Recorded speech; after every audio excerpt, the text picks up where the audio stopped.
Want some? Get some. Can I get a hell yeah? Yes, I am a pirate. You have to go with the pirates because, of course, they have cannons and everything. It's a pirate's life for me. Be proud of who you are and what you are. You're pirate. It is a first down.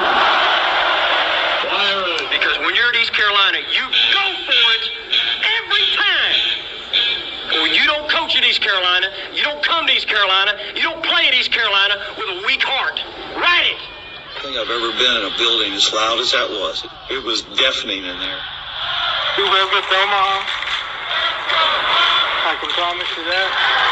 And a crumple all night long in Eastern North Carolina. You're watching The Sports Objective, the podcast for Pirates.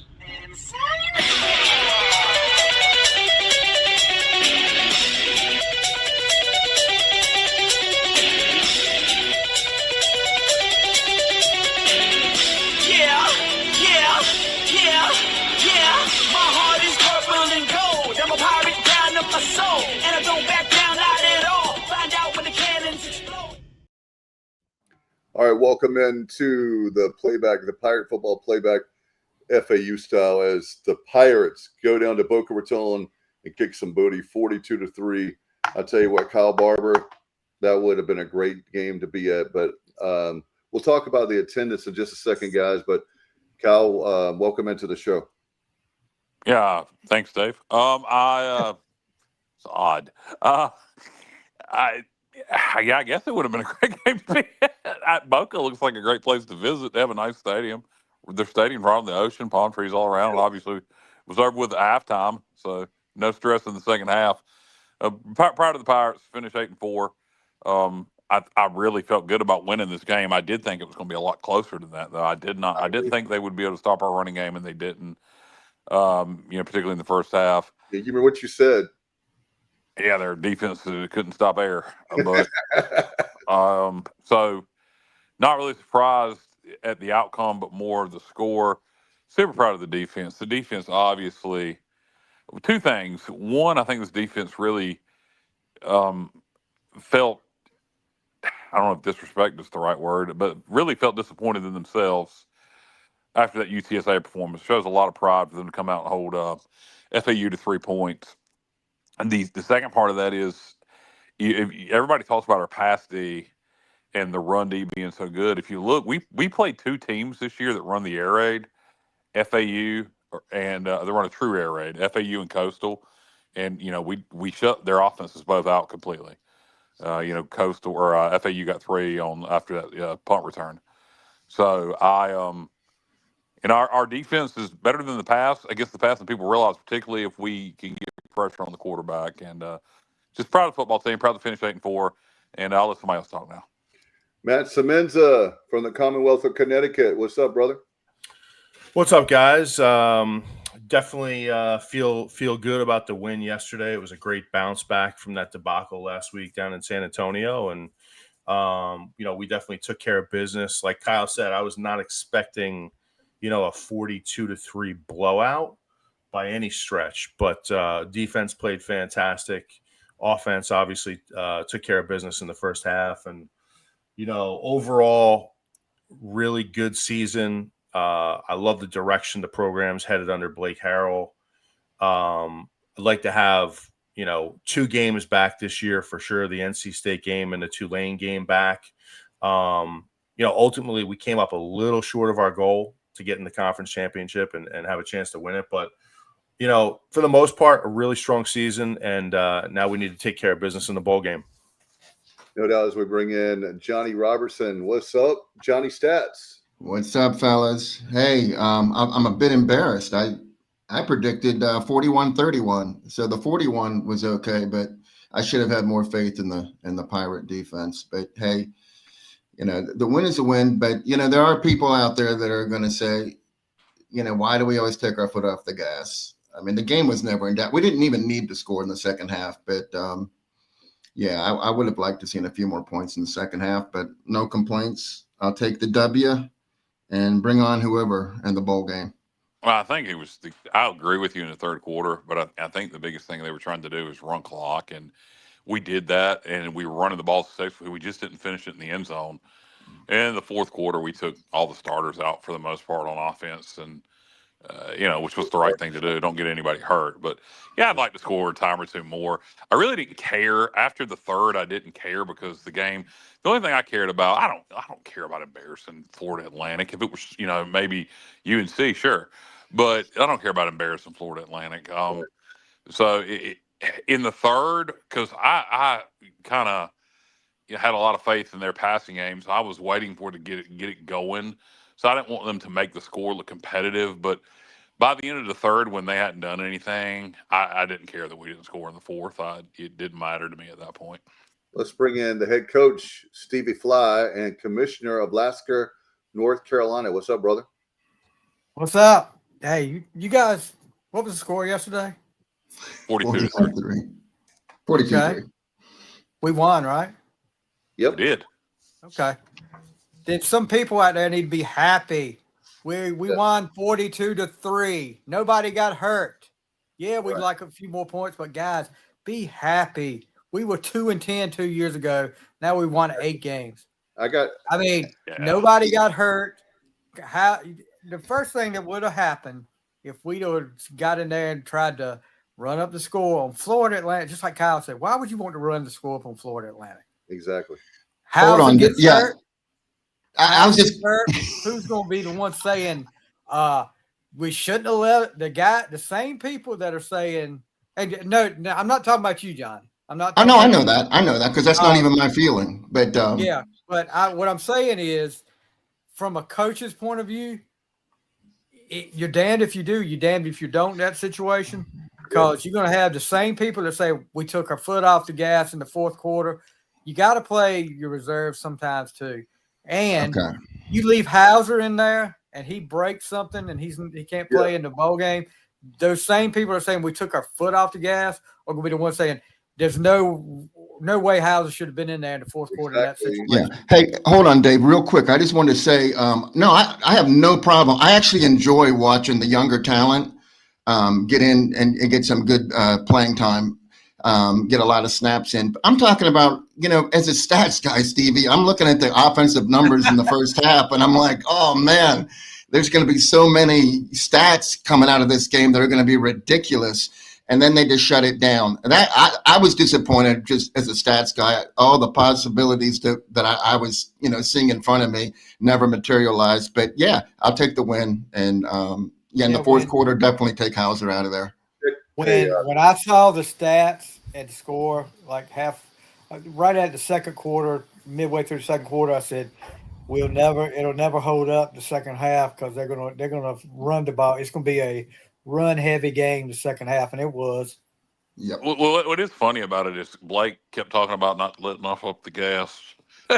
And I don't guess he technically did in the third. It just he didn't to the fourth. We just didn't put it in the end zone. But man, we had some long drives that just absolutely killed clock. And I really impressed with the way the defense played. It was quite frankly unbelievable to hold them to 3 points. Well, it's just like me and you talked earlier, Kyle.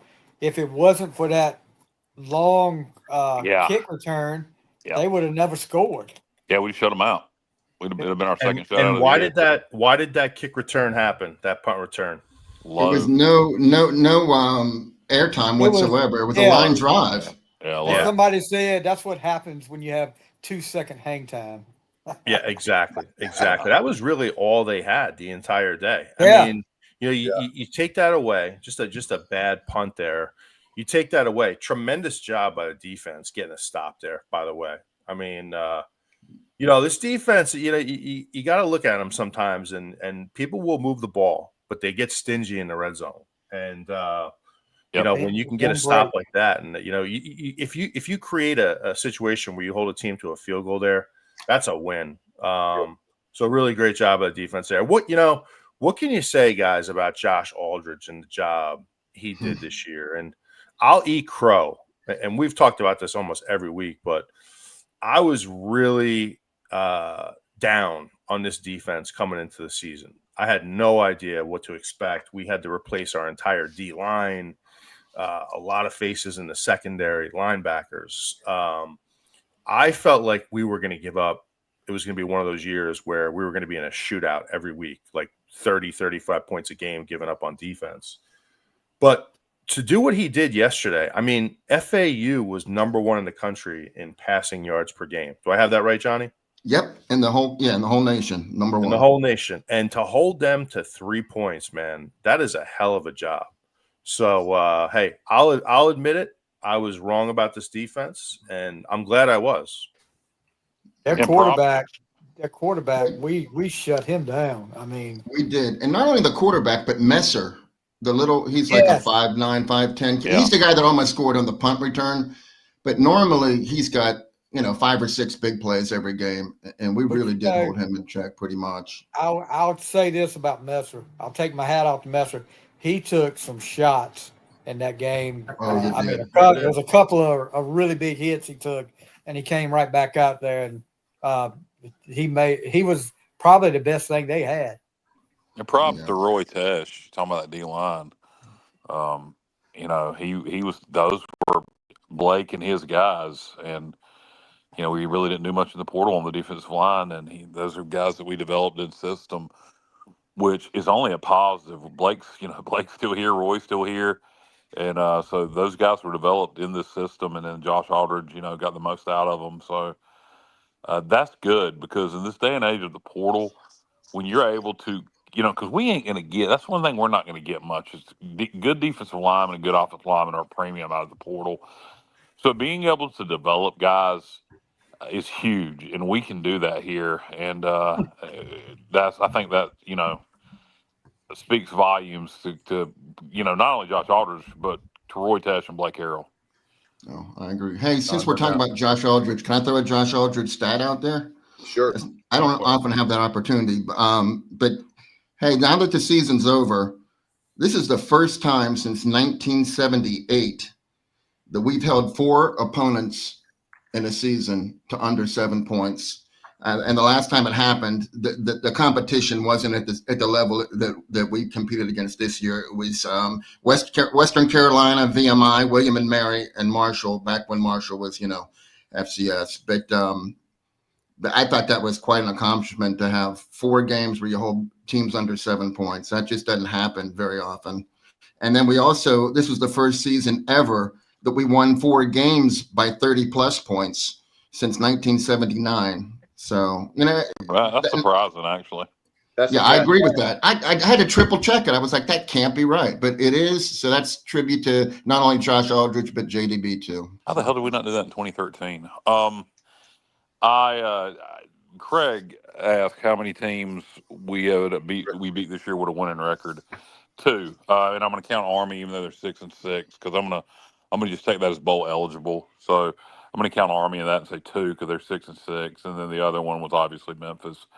But I think if you check most teams outside of the SEC and Big Ten, where there's so many schools that have winning records because everybody's got so much talent, I think if you check most Group of 5 teams, and kind of look around the country, I think we wouldn't be the Lone Rangers there. I think there's a whole lot of teams. Good teams beat bad teams, and fortunately, unfortunately, there's 2 ways to look at it. We didn't play South Florida. We didn't play North Texas. We didn't play Navy. We didn't play 3 of the best teams in the league this year. So, we didn't get an opportunity to beat them. But I don't know if you were just asking that. Just Coastal 6-6. Thank you. Yeah, correct. So 3. So you beat the teams that are on your schedule. You beat the teams that are in front of you. And I don't know that Craig meant that in a negative way. I'm just saying that's what everybody has to do. You can't change the schedule. But the answer is 3. I think. Who pointed that out? Ethan. Thank you, Ethan, thank you, Ethan, for catching that. Pays came in. Yeah, and Pays. Thank you for catching that. Coastal did finish 6. At one point, Coastal was playing really good ball, and we'll talk about coaching changes. We'll get to that here eventually. But we've got to finish talking about the Florida Atlantic game, get to bowl games, and there's a lot of coaching stuff to talk about, including Coastal firing their coach, which, Matt, I know you love that decision. I'm not so sure I do. Yeah, I'll definitely get into that. I mean, but really, really quick without, I'm sure we're going to get into all this stuff later, but I'll just say I thought Coastal made a mistake by changing the spread option offense they had in place. Oh, yeah. I thought that was the perfect offense for Coastal, and it never quite looked right to me under Tim Beck. I just think when you have a system in place that works, just no need to deviate from it, even sometimes with a coaching change. And anyway, I won't get into that right now, but I thought Coastal was best under that spread option. Well, here's the thing though about that. Sorry, JR. Since we're talking about Tim Beck, we'll talk about it. So you put that on the AD. You hire Tim Beck, he's not going to run a spread option offense. He's an offensive coordinator, runs the typical pro style spread, if you will. That's what he ran. He switched that up this year. He went to an air raid. He was there 3 years. He had an 8-win season and back-to-back 6-win seasons. I mean, It's not like he was horrible. And then when you look at the rumor, Coastal's going to hire South Carolina's defensive coordinator. That doesn't do much for me. So to me, you're just making a change for the sake of making a change. He worked with the AD previously, and it's a bad hire. It is. But hey, Tim Beck, in my opinion, had to go because his 5 losses. I mean, we just talked about East Carolina won 4 games by 30-plus points for the first time since 1979. Well, Coastal lost 5 games by 38 points or more this season. I mean, you can't do that. I mean, that's not even trying to be competitive. So I feel like, and a couple of those were home games, including ours, which we won 38-0. But they lost 5 games. They got better as the season went. I know the last 2 games though. Not the last 2. JMU's really good, but both teams were. And they played South Carolina in the other one. So exactly. So I mean, I don't know. I'm going to disagree with this. I think he had the air raid in year 1 starting to go. No, he did not, Pace. He had the air raid starting to go. I think if it would have given it another year, I think if he'd have given it another year, I'm going to disagree. I think they made a mistake, and I think next year they'll struggle to make a bowl game. I don't think they'll make a bowl game, particularly unless they don't make the hire that's rumored. But you hire South Carolina's DC. I mean, I'd have to see the staff he puts together, but I don't like that decision. I mean, I may be in the minority. Was South Carolina's defense that great this year anyway? No. I mean, what Matt, you got the inside scoop on that. I mean, what? No, they really weren't. I mean, why would you do that if you had a team that, because wasn't South Carolina supposed to be top 25 team this year? They were preseason. And 13. I think they were number 13 and the quarterback was supposed to be a Heisman candidate. Yep. Yeah, and you won 4 games? They were terrible. They were absolutely terrible. Why would you want to hire a defensive coordinator from a team? No, they haven't hired him yet, to be fair. But that's what I'm saying. Is even mentioned. Yeah. No, if you're going to fire Tim Beck after 3 straight bowl games and going 6, I think here's my thing. Since they had Jamie Chadwell in a special situation that worked there, they don't have a lot of money. They put all their money into baseball, which I don't blame them. They can win national championships in baseball, and they've done it, and they don't have a tradition in football. So now in the NIL era, they don't have a lot of money to put into football because all their money goes to baseball. And unless that changes, I don't think anybody's going to really be successful there at the level Jamie Chadwell was. Jamie Chadwell came in before NIL. He ran a special offense. He had a special quarterback.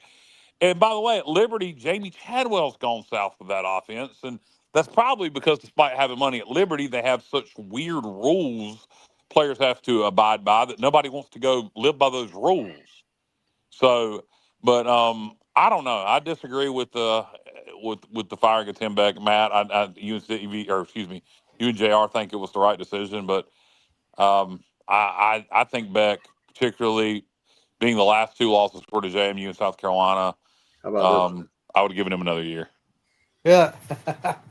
Yeah, that's hard. That can't, dude. If that's the hire you make, I mean, what's the point? You're making a change just for the sake of making a change. And that's one of the things. That's one of the themes you see around college football this year. All these programs firing coaches, without having a plan in place to move forward. I mean, how there's so many places like Penn State this year. Wow. You know, you fire James Franklin, which, okay, you know what? He was like 0 for 18 against top 10 programs.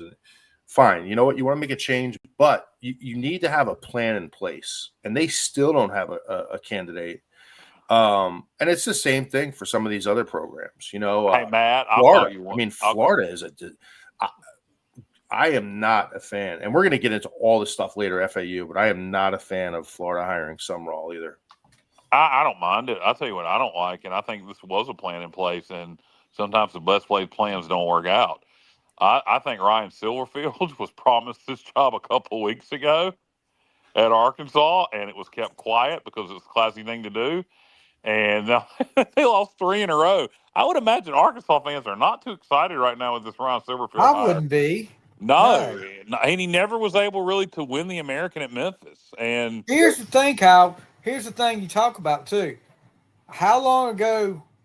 I mean, here's what we need to find out. How long ago was this talked about with Arkansas, and then match that up with how they started playing and how he started coaching? Yeah, but you know, I heard nothing about this publicly, and if his players, if he knew about it, right. But with his players, I don't know that did he quit trying? Yeah, I see what you're saying, but. Yeah, I don't know. Hope not, but if I'm Arkansas, I'm not excited about that Ryan Silverfield hire. Dude, I think Summerall's a good coach, Matt. I know that he's not exciting in terms of offense, and I think that's what y'all wanted at Florida. I say y'all because of Chrissy, your wife. For our listeners who don't know, Matt's wife graduated from Florida, so he follows the program closely. But I think Summerall's a good coach. I do. I think he. Who would you have wanted? Who would you had preferred at Florida? Well, Eli Drinkowitz was my number one. Obviously, they couldn't get him. But it's tough right now. I just don't see a lot of great candidates out there. And my thing with Sumrall is that going after Wake Forest's coach. Wake Forest? Yeah. Is anybody going after any ACC coaches at all? I mean, he did a great job in year 1 there. Yeah, he did. He came from Washington State. He did. I thought he did a great job. He did a good job at Washington State too. So I'm shocked his name hasn't came up for any of these SEC jobs. We may see. How about Manny Diaz? I mean, he did a great job defensively at Penn State. He's done a really good job at Duke too. Yeah. How about that? Manny. Yeah, is another guy that by the way, interesting note here, guys. If Duke wins the ACC championship next week, and JMU. The winner of the American is going to be in Tulane or North Texas. But if JMU wins and Duke loses, you're going to have JMU and the winner of North Texas Tulane in the playoffs, and the ACC champion will not be in. Yeah, and JMU's favored by 22.5. They're playing Troy. And I tell you what, I hope that doesn't happen, because if it does, they're going to change the rules immediately to put us in our place. It will be written as the 4 Power 4 champions get in, then 1 team from the group of 6, which essentially is what it is anyway. But they'll make it sure that's the case going forward. So unless one of those 2 teams, like if it's Tulane and JMU, if one of them pulls off an upset in the first round, they might change that a little bit. But they're not going to be happy about that. They won't let it happen again, that's for sure. Yeah. Hey, speaking of JMU, their coach is going to UCLA, and I mean, he was at Holy Cross. He did well, but I think he's only been at JMU 2 years. Is that correct, Kyle? I didn't hear that. So he's going to UCLA? Yeah, get this. He was getting paid he's still at JMU. So I don't know if this is beneficial, but it's on a source that I know that it's going to happen. But it's on breaking football news. scoop. JR is breaking. No. I think this is everybody's pretty much aware of this. So anyhow, he was $900,000 with incentives and bonuses at JMU. Holy crap! That's all the JMU's paying. That's a little surprising to me. UCLA, $6 to $7 million a year, depending on if he meets. Why? That's what I'm saying. Because of the shortage of coaches. What made me say that is when you asked Matt, who would Florida rather have? Right. There's just nobody out there. Right. So, so they're outbidding. Okay, I see what you're saying. Yeah, it's a great market to be a head coach. And coaches are getting paid. Like Eli Drinkwitz, you mentioned him too, Matt. he's getting extensions. Everyone's getting extensions because they don't want to lose their coach. So if JMU's head coach, I can't think of his name, but if he was getting Bob looked at, Chesney. for them to offer him that much money, somebody else was trying to hire him. So I would think so. Florida or somebody, they had to outbid somebody, because if I'm trying to hire a guy making $900,000 a year, I'm gonna start off offering him around $3 million. I'm not gonna jump up to $6 million just for the hell of it. So somebody else had to be after him. Yeah, I'm surprised at that. And here's the thing, too, to your point, JR, like there used to be coaches are just getting fired so quickly now. It used to be a situation where coaches were in place for a longer period of time. So you had the younger up and comers in place longer, right? In conferences like the American and the Mountain West. And so it was almost like a farm system where you could see a body of work over 4, 5, 6 years, right? And now these coaches they're getting fired so quickly. You're not seeing that long body of work from these guys coming up. But does that make sense what I'm saying? Yeah, yeah, absolutely. Yeah, I mean, you're just not seeing that anymore. So, again, like, you look at Summerall, right? Okay, he's done a good job at Tulane. Now I think he really benefited did a good job from at Troy Willie Fritz. That, though. He did well at Troy for sure. But I think he really benefited from Willie Fritz and the job he did there. Is his body of work, now, if I'm Florida's AD, this is what I'm thinking. Is his body of work enough to hire him, for that type of high profile job? And I don't know. I mean, I guess that's why they make the big bucks, but that's a tough hire for me. I know, Matt. I feel the same way. So what I did was I just tried to figure out where's Tulane excelling this season? What are they like doing really well? And I'm not doubting he's a good coach. I mean, we all know that he's a great coach, but yeah, he plays solid football. But they're not really doing anything well. Their defense is middle of the pack in the conference. They can't pass the ball really. They're good at running the ball, and they're doing it with their quarterback. Like I just don't know. I mean, I don't know what the attraction is with him. I don't know what he's proved. To your point, Matt, that's your point. I don't get it either. He won the Sun Belt, and now he's about to win the American. So, I mean, that's 2 conference championships. I mean, I don't think I think North Texas is going to win that game. But here's the thing. I think the problem with and I was teasing Matt yesterday about, that Florida only hires coaches out of Louisiana, the last 2. But he is a good coach. The problem is, does he match what Florida is looking for? I say not. What do you think, Matt? I mean, to me, he's Billy Napier 2.0. I mean, you look at Napier 4 or 5 years ago before he got that job. His record was incredible. Yeah, I mean, his record was as good as anybody you've seen coming up through the ranks. But I'm just not sold on it. Maybe I'll be wrong. We'll see. Time will tell. He's got to be able to recruit at a high level. He's got all the resources in place. He's got a ton of money to spend. He's got to be able to recruit. And the thing is, Florida always gets good talent. They don't develop it lately. That's the big thing. And so they need to be able to get recruits and then develop them. So, Matt, what I'm hearing you say is that it's Kyle talks about it a lot.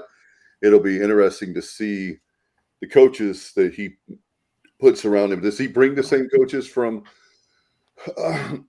Tulane, or is he going to get some high-profile coaches? No disrespect to our friends at Tulane, but it'll be a mix.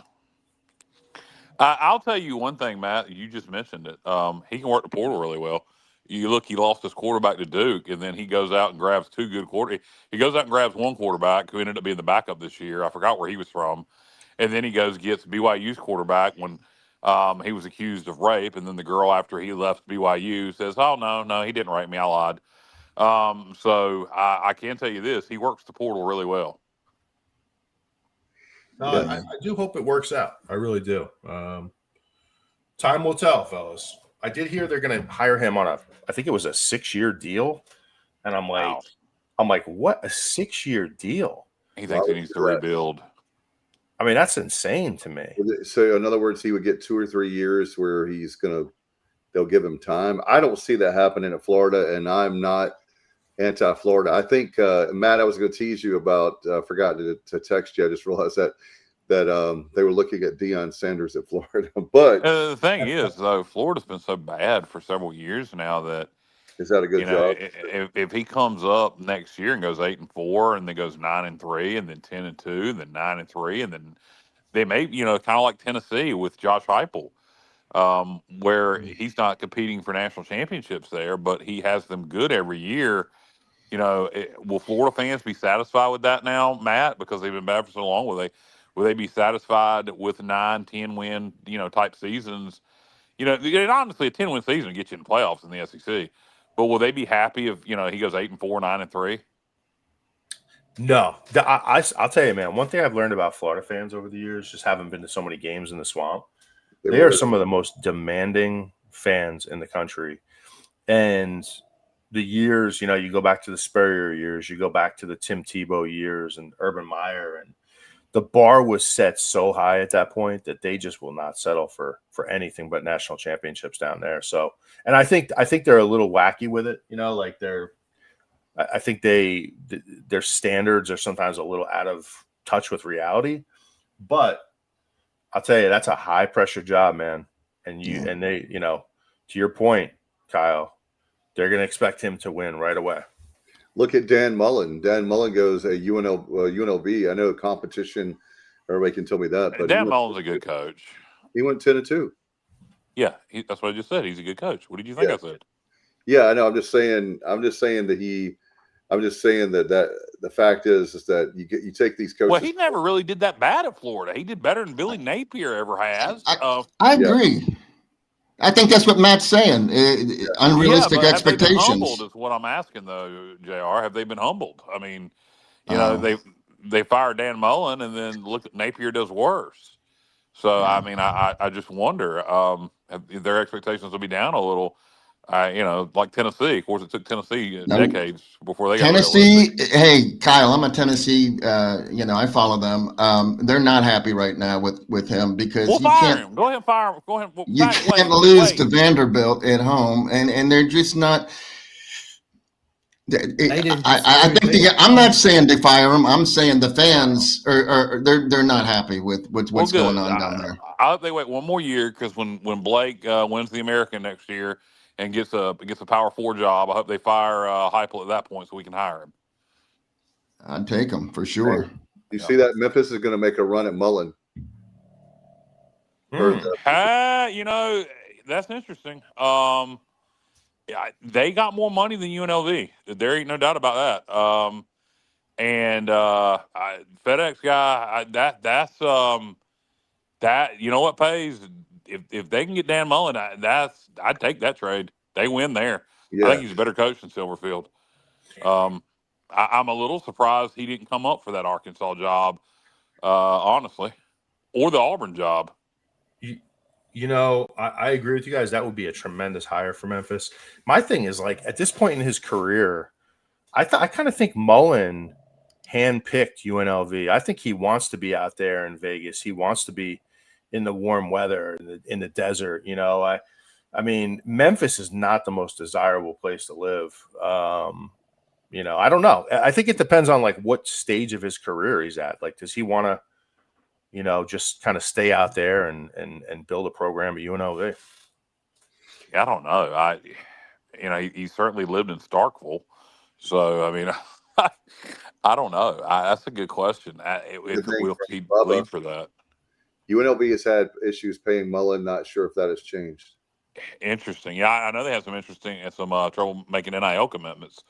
So, that's a good approach from Memphis for sure. If that's truly who they're going after, go ahead and swing for the fences. If you can get him, great. If you don't, then I'll tell you what. Like I said, I think he's a better coach than Ron Silverfield. I think that'd be a tremendous hire. Definitely, 100%. I agree. Yeah. Hey, when UNLV hired Mullen, the AD did say, "We don't have the money for this contract, but we'll find it." So, like Bubba said, I don't know if they found that money or not. That's it. I'll tell you what, that would scare the hell out of me if a company was hiring me and they say, "Hey, we really want to hire you, but I don't know if we can have the money to pay you right yet." I mean, I've never heard of that before. Go with the purple, Dave. Go with the purple. You just went past it a minute ago. Fellas, I think we should talk about ECU a little bit here. What do you think? Sounds good. There you go. Really? Leave it right there. Or change it. That was not purple. That was like It was certainly purple. that was a, This looks. Is this purple? All right, is that that looks more? Well, That's a light purple. it's yeah. white. That looks like that's something pink. you see on a Boston That's pink. Heel There we go. commercial Let's leave it there. Kyle. Boston, by the way, in this portion of the Sports Objective, is brought to you by our friends at Balsam Hill. Balsam Hill, the home of look, Matt Semenza has put up 8 Christmas trees, all Balsam Hill trees, in his home in Connecticut. And It's there's currently a couple more getting ready to go up in the next 20 minutes. Yeah, it is a Connecticut Christmas, a New England Christmas tradition. It's going to be on Balsam Netflix. Hill and the Semenza family since The 1971. Semenza family Christmas is going to be a special on Netflix this Christmas. There's going to be 1 an hour for the rest of the show here. 1 tree going up an hour. There we go. Matt's going to sing "Oh Holy Night." Oh, that's sweet. And Matt, don't forget your slogan. It's better than real.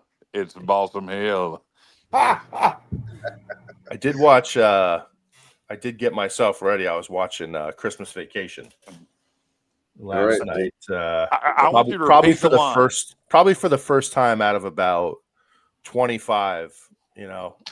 Over the next month. So, did you watch it on TNT or was it unedited? it was on TNT. Yeah. Oh, so when he does the line where he's requesting his ball, it's edited. That sucks. So anyway, do you guys want to talk about the Pirates? Yeah, Sure. that's a good idea. Do we want to break down the game anymore, or do we want to jump into bowl projections? Well, I've got a few things. I actually put in the teleprompter the notes. If you guys see that, I put notes for you guys. If you can see where on your screen. Teleprompter. Anybody see them? Can y'all see them? I don't see a teleprompter. I'm on my phone. I don't see them. Yeah, it's under notes. But anyway, so the attendance, guys, get this: 14,712 is what they had listed. Jesus. You gotta be kidding. If This they looked were this looked like another Temple game to me. Yeah, I mean, it looked like It would look worse it was than that. there was more Pirate fans than FAU fans. It felt like If there was 14,000 people in that stadium, then I am a rhinoceros. I couldn't come up with anything funny. Are you? They might have sold 14,000 tickets, but there might have been 1,400 people there. Yeah, it was not a lot of people there. maybe. Conan says there were more folks at the FAU library than at the game. Yeah, no doubt. I mean, it was horrible. I mean, that's embarrassing. They got a beautiful stadium, beautiful campus. Yeah. A great location. I know their football team was out of. I wonder how many more people would have been there had they beaten UConn and were playing for bowl eligibility. How much difference would that have made? Probably not that much. Yeah, we've talked about it, but the big picture: first 8-win season since 2014. The first time ever 6 wins in the American, which is hard to believe since we've been there for like 11 seasons now, maybe 12. Since 2013. Yeah, and then the ECU is 8-0 when we score first. 2014, rather 2014. Yeah. Our offense is averaging 33.5 points per game. Our defense is only giving up 20.3 points per game. That's amazing, consider the debacle last Saturday. Yeah, you take that away. Yeah, that's what hurt. Matt, when I saw that, I thought about you. When you look at that we've only given up on the average for the season 20.3 points per game, and you have the debacle last week. Can you imagine what it would be like? Kyle's saying, I thought about you. I was like, man, it'd be around 16 or 17 probably. Yeah. No, it definitely changed it. Like we talked about, defenses played great, and you look at yesterday, guys. I mean, to your point, Dave, 8-0 when you score first. That's why I like for this team to receive the ball a little more than I normally do. Yeah. But we were able to go right down the field. A really good mix of run and pass. But I think the thing that really changed the whole dynamic of that game was we go up 7-0 on FAU's first play, which was a little wide receiver screen. Yes. Jordy Lowry, not to be confused with Jordy Lowerly. They're cousins.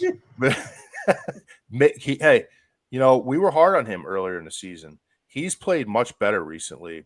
He made a big strip there. Really nice job by the defense, kind of holding the receiver up, and then he was able to come in and swipe the ball out. And now you get the ball, I want to say it was like right around the 25-yard line. Very next play, we ran just a beautifully designed play to DeCerio Riles. Yeah. Probably I think it might have been like my favorite play we ran all year, to be honest. He wasn't touched either. He was not touched. We had action going to the field side. We brought that play back to the boundary. And our offensive lineman actually got out in space and made some really nice blocks there. And to your point, he never got touched. But you're up 14-0 about, I don't know, what was it, 3 minutes into that game? And now it was just on from there. But really nice job kind of getting out of the gate and just taking a big lead. Why do we keep switching to Duke Blue? Is that because of them being in the ACC championship game, Dave? Are you celebrating? No, I'm trying to. Bubba has texted me. I'm trying to get it. He said it was pink. I had it there. So it was purple. That was not pink. He wants to do the. Wait a minute. Go back one. Go back one. Purple, blue. That purple or blue? You keep yelling. You keep yelling every time you change it. Purple. Purple. That looks purple. That's pink. That's pink. Trying to get. I know that's hot pink. Blue. That's blue. Oh my God. We had it at purple. Yeah. Kyle, guess what just happened? Your mom called and said she loved me more than you. 2 more trees just went up at Matt Semenza's house. That's 10 trees from Balsam Hill. Only 2? No, that's 12, Kyle. We had it. No, we were at 8. That's a 10. That's 10 now. Okay, that's 10 then. Okay. So 2 more trees just went up. All right, so go back to that color. Bubba just texted me. Go back to that color that Bubba says is pink, and we're going to take a survey. All right, we're going to take a survey from our listeners. Look at our color chart. All right, that's pink. That's pink. That's not it. That's not it. Blue. Yeah, blue. All right. Jesus Christ, can you get back to purple? Yeah. That's pink. That's pink. All right, I'm trying really hard to. All right, they're right there. All right, listeners, is that purple or pink to y'all? Anybody? All right, what do y'all think? Matt, JR, Stevie? I'm colorblind. I could be anything. That's not purple to me though. That detective of travel says pink. Pink. Okay, I'm the only one seeing purple here. Ethan says light purple. Light purple. Yeah, I would say. Who cares? Anyway, let's move on. Let's quit talking about the damn color. Bubblegum pink is what somebody should say too. All right. Well, is there a purple? I think he went through all of them. All right. Well, we'll work on it. I'm sorry, guys. Like something happened. All right, Matt's going to get disgusting and leave the show here in a minute. So let's talk about something else. Hey, let's talk about the Ross kid. What'd you guys think of him coming in the second half? I thought Dave. First of all, he only had 12 snaps the whole year, and I didn't even recognize the number. I had to figure out who he was. And he got a little bit excited, a little too excited. Yeah. And I was glad to see Blake, pull him out and chew him out. And I'm sure he won't do that again. But excellent coverage by him. Oh gosh, he played great. I mean, where's he been all year? That's what I want to know. Yeah, not on the field. Well, look, Jordy had a great game. I think he had his best game of the season. I think it was his highest graded game. And his backup is Chance Graves, and he had a good game. And then, this freshman Ross came in. So I think we have him to look forward to because Graves is going to be gone. He's a senior. I know you guys will disagree with me, but I have the thing that drives me crazy about football is exactly that play. He makes a very big play, and I know you guys are going to disagree with me. I know what the rule is. But I have no issues with him spiking the ball there. I'm not saying I understand what the rule is and why he had to be disciplined, but that's what makes football. I mean, it's an emotional sport, and to me, he catches the ball, he spikes it. I don't. That wasn't the one that got him in trouble. It was the second. I didn't have a problem with the spike, even though he got a penalty on the spike. I don't have a problem with the spike. The second one, he made the good play, and then right there in front of everybody, just taunted the guy. And, say what you want to about the rules. Rules are rules.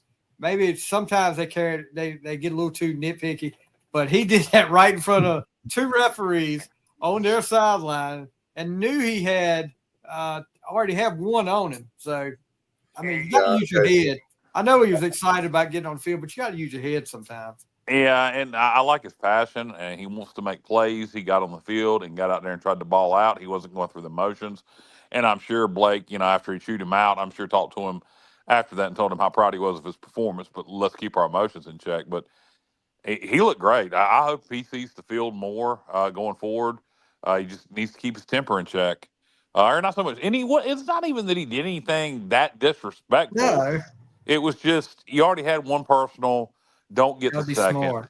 Yes, don't get the second. But loves playmaking ability. Matt, what did you think?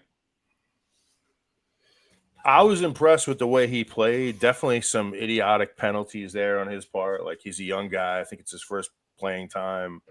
He's obviously pretty fired up, but you got to learn how to control it. I was glad to see Blake chew him out a little bit.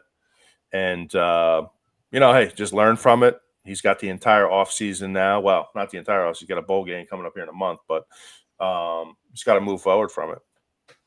Yeah. Control your emotions a little bit. Hey, Matt, what did you think? J.D. Lampley made one tackle, but boy, he made it. He made it count. You sent out Matt made a video of that play, and I put it on a loop and watched it for a couple hours. Can you tell about that? Can you talk about that play, Matt? He laid that dude out, man. They ran like some sort of that ball. It was almost like a flea flicker screen, Matt. It looked like to me because they gave the ball to a receiver coming in motion. Receiver handed it back to the quarterback, and then it was like that Messer kid. It was the Messer kid that caught the screen off to the side, and Lampley was just waiting for him. Yeah, that's like the dream scenario. I mean, that might only happen once a season where, like, the guy's not – he has no idea you're coming, and Lampley got a full run and just buried him. I mean, that was pretty awesome to see. And, at that point, we had everything going right in that game. But, I'll tell you, that kid, Messer, is that how you say his name? Yeah. I'll tell you what, man, I'd love to see him in purple and gold because he's tough. Player. Is he a senior? No. He came from Western Kentucky with Veltkamp, and Kitley brought both of them with him. Okay. Yeah, that kid can play. He was the only player on that team that impressed me yesterday. I was not impressed at all with Veltkamp. I mean, he looked awful, in my opinion. Some of those picks he threw. He was so bad. Yeah, he was so bad that they yanked him. He only needed 61 yards to set the single season passing record for FAU, which was set when they won Conference USA when Lane Kiffin was their coach in 2019. And the quarterback back then had 14 games to get that record, and he only needed 61 yards, and they yanked him in the third quarter because he was just not in that game. That last interception he threw, I have no clue who he was throwing the ball to. There was nobody around. Yeah, I mean, whoever it was that got the interception for us was the only one in that vicinity. It was terrible. Yeah, he was frustrated. Yeah, he was trying to make something happen that was certainly not there. And I tell you what, guys, with having those 42 points in the first half, and then how about we have Matt? I know you had to be happy with the 5 turnovers for the defense. Oh yeah, I mean, anytime you can take the ball away like that, you're going to be in business. And I just thought it was one of those days where everything worked. Everything was working. Marlon Gunn got it going on the ground. I thought that was the best Marlon's looked since his freshman year, guys. Yeah, over 100 yards. I think it was 130 yards, Matt. Is that right, John? I couldn't have been happier for him either. Yeah. So that was nice to see. I think Brock Spalding continues to be, again, we say this every week, but that kid came out of nowhere this season. And, And now, he's just a playmaker. I mean, he's really good on wide receiver screens. You can hit him on the deep ball. He's one that, I don't know what his plans are, but he's one you have to keep in the fold for next year because I think he's set up for a monster year. Yeah. I can add this, though. I'm sorry. I was just going to say I spoke to his dad. This was at the Navy game when it was in Annapolis. This was a couple years ago, but he told me that Blake was he was a pirate for life. Is what he. I'll tell you what. Brock, you mean? Brock Spalding. Brock Spalding. I knew Blake didn't sound right. Brock Spalding's dad said that, and Brock's been playing the slot a lot. Light, I think.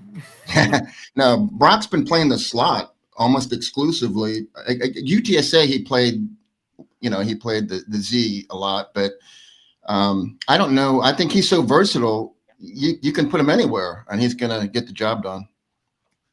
I'll tell you what, especially early in the year when we needed a spark, Spalding was one that made it happen. I mean, the state game, that he's the one that got it going for us on offense. Yeah, Brock had a big game. He's had several big games this year, and you kind of forget about Brock until he makes a big play. He's one of those guys you just kind of forget about them. Boom, pops up big play. Yeah, he definitely a huge difference. By the way, if you guys can see, I put the comments on the screen because a good problem to have. I want to thank everybody listening and watching tonight. Matt, we've got a huge crowd, so I appreciate that. He's asking, is Brock out of eligibility? I thought he was just a junior, right? I'm not seeing any comments on the screen, Dave. He's a junior. You're on your phone. You probably can't see him, Kyle. Yeah. So I think it's different for device. But, yeah, he's a junior. Brock has 1 year of eligibility left. So we need to hang on to him. We need to try to hang on to Yannick. I think that one's going to be a little more difficult. Honestly, Yannick underperformed this year, but he's still going to be hard to hang on to and somebody we need to try to hang on to. And, guys, somebody else we need to try to hang on is John David Baker. Can't believe this hasn't came up yet, but rumors out there. In fact, they look like they had legs earlier that he was going to be the OC at South Carolina. I briefly posted it as a rumor on our social media and then quickly deleted it after I spoke with Igo, and he had got confirmation from sources he trusted very much that he had not talked to South Carolina and wasn't planning on talking to South Carolina. Now, does that mean he's going somewhere else? Who knows? But, JDB coming up for the South Carolina OC job. I'm sure you'll hear his name come up for other OC jobs. Same with Josh Aldridge. So, Blake Harrell has his hands full right now trying to keep the staff together. And then with the portal coming open in January, and then you got recruiting in December, you got bowl preparation. The NCAA, somebody posted this earlier on social media. The NCAA needs to fix this. You have the coaching carousel, which is inevitable at the end of the season. You have National Signing Day in December. You have the portal, which thankfully has been pushed back from December to January, but it's still right after. It's in early January, January 2nd to January 16th. There's just too much going on. I think you need to push signing day back to February, where it used to be, and have that as the only signing day. And I think you need to probably, even though it's going to suck, I think if you're going to have one portal date, it probably needs to be post-spring, even though it kind of sucks because you're going to lose kids after spring that you thought you were going to have. Yeah. Hey, Kyle, the portal's actually already opened for FCS teams, and I found we got another cornerback from Western Carolina that's in there that maybe we can get in here. 6'2", 190, good length. And he's got 3 interceptions, 8 pass breakups, 49 tackles, which is good for a cornerback. I mean, it's early. I was surprised. I didn't even realize the FCS already had the portal open, but they do. And there's a ton of people already in there. And it's fun just to go and look at them and imagine who might be a good fit here. Now, can you declare, is it officially open for the FCS? Yeah. Or They're in. They're in. You can contact them. They're in. They're sitting in the portal right now. Yep. All right. See, that's just wrong. That's just wrong. I don't agree with that. I mean, it needs to be after the playoffs. Well, I'm sorry, but as long as I that agree with season's you. going I on, you agree shouldn't with be you. able to do that. I agree It's with you, Stevie. ridiculous, Stevie. I agree with you, Stevie. I would say the only difference is, unlike college football, where you have so many teams participate in the postseason, in the FCS you only have 16 teams that it would affect. But still, It's still 16, right? Or have they gone up to 20 now for the? Or they've raised that number. How many teams are in the FCS playoffs now? It was 16, but I think you're right, Yeah, Kyle. it's no longer 16. I want to say it's 24. Okay. Is it 24? Which is too many, but I'm pretty sure that's what it is. But I could be wrong. I haven't followed it. Dave, is that supposed to be purple? That's what that's what Bubba says. Yes. It looks blue to me. that looks a dark blue to me. It looks navy. Yeah. Yeah, navy. Thanks, Kyle. Rusty? What? Kyle knows what I'm talking about. It's Rusty still in the Navy. Listeners, does that look like purple or dark blue to y'all? Blue. Ethan says purple. Okay, Hey. dark purple. Matt says blue. Hey, bring up B. Pace's comment about the Carolina wide receiver going into the portal today. So the portal, evidently you can declare for the portal because he did today. I saw his post. Yeah, but I don't think you can contact him yet. I think you can say your intent. But that's still, I'm sorry, that's still wrong to me. I know Carolina's not bowl eligible or anything, but if you made a commitment to that team, I agree with you. For the I whole hate it. season, you need to be with that team for the whole season. I mean, Well, I you know were their for season's Carolina. over. Yeah, Carolina's season's over, but still, I just That place is a dumpster fire. I'll be surprised if Belichick don't have a NFL. Can we get job. Igo? Can we get Igo in here to clear this up? Because I know the portal officially is open January 2nd through January 16th. I'll call him right now, Steven. You know, I'll text him right now, but I just want to know. I'm confused by this. I mean, I'm assuming you can go ahead and say what your intent You can is. probably declare, but it's like you said, Nobody can can't be contact contacted. Yeah.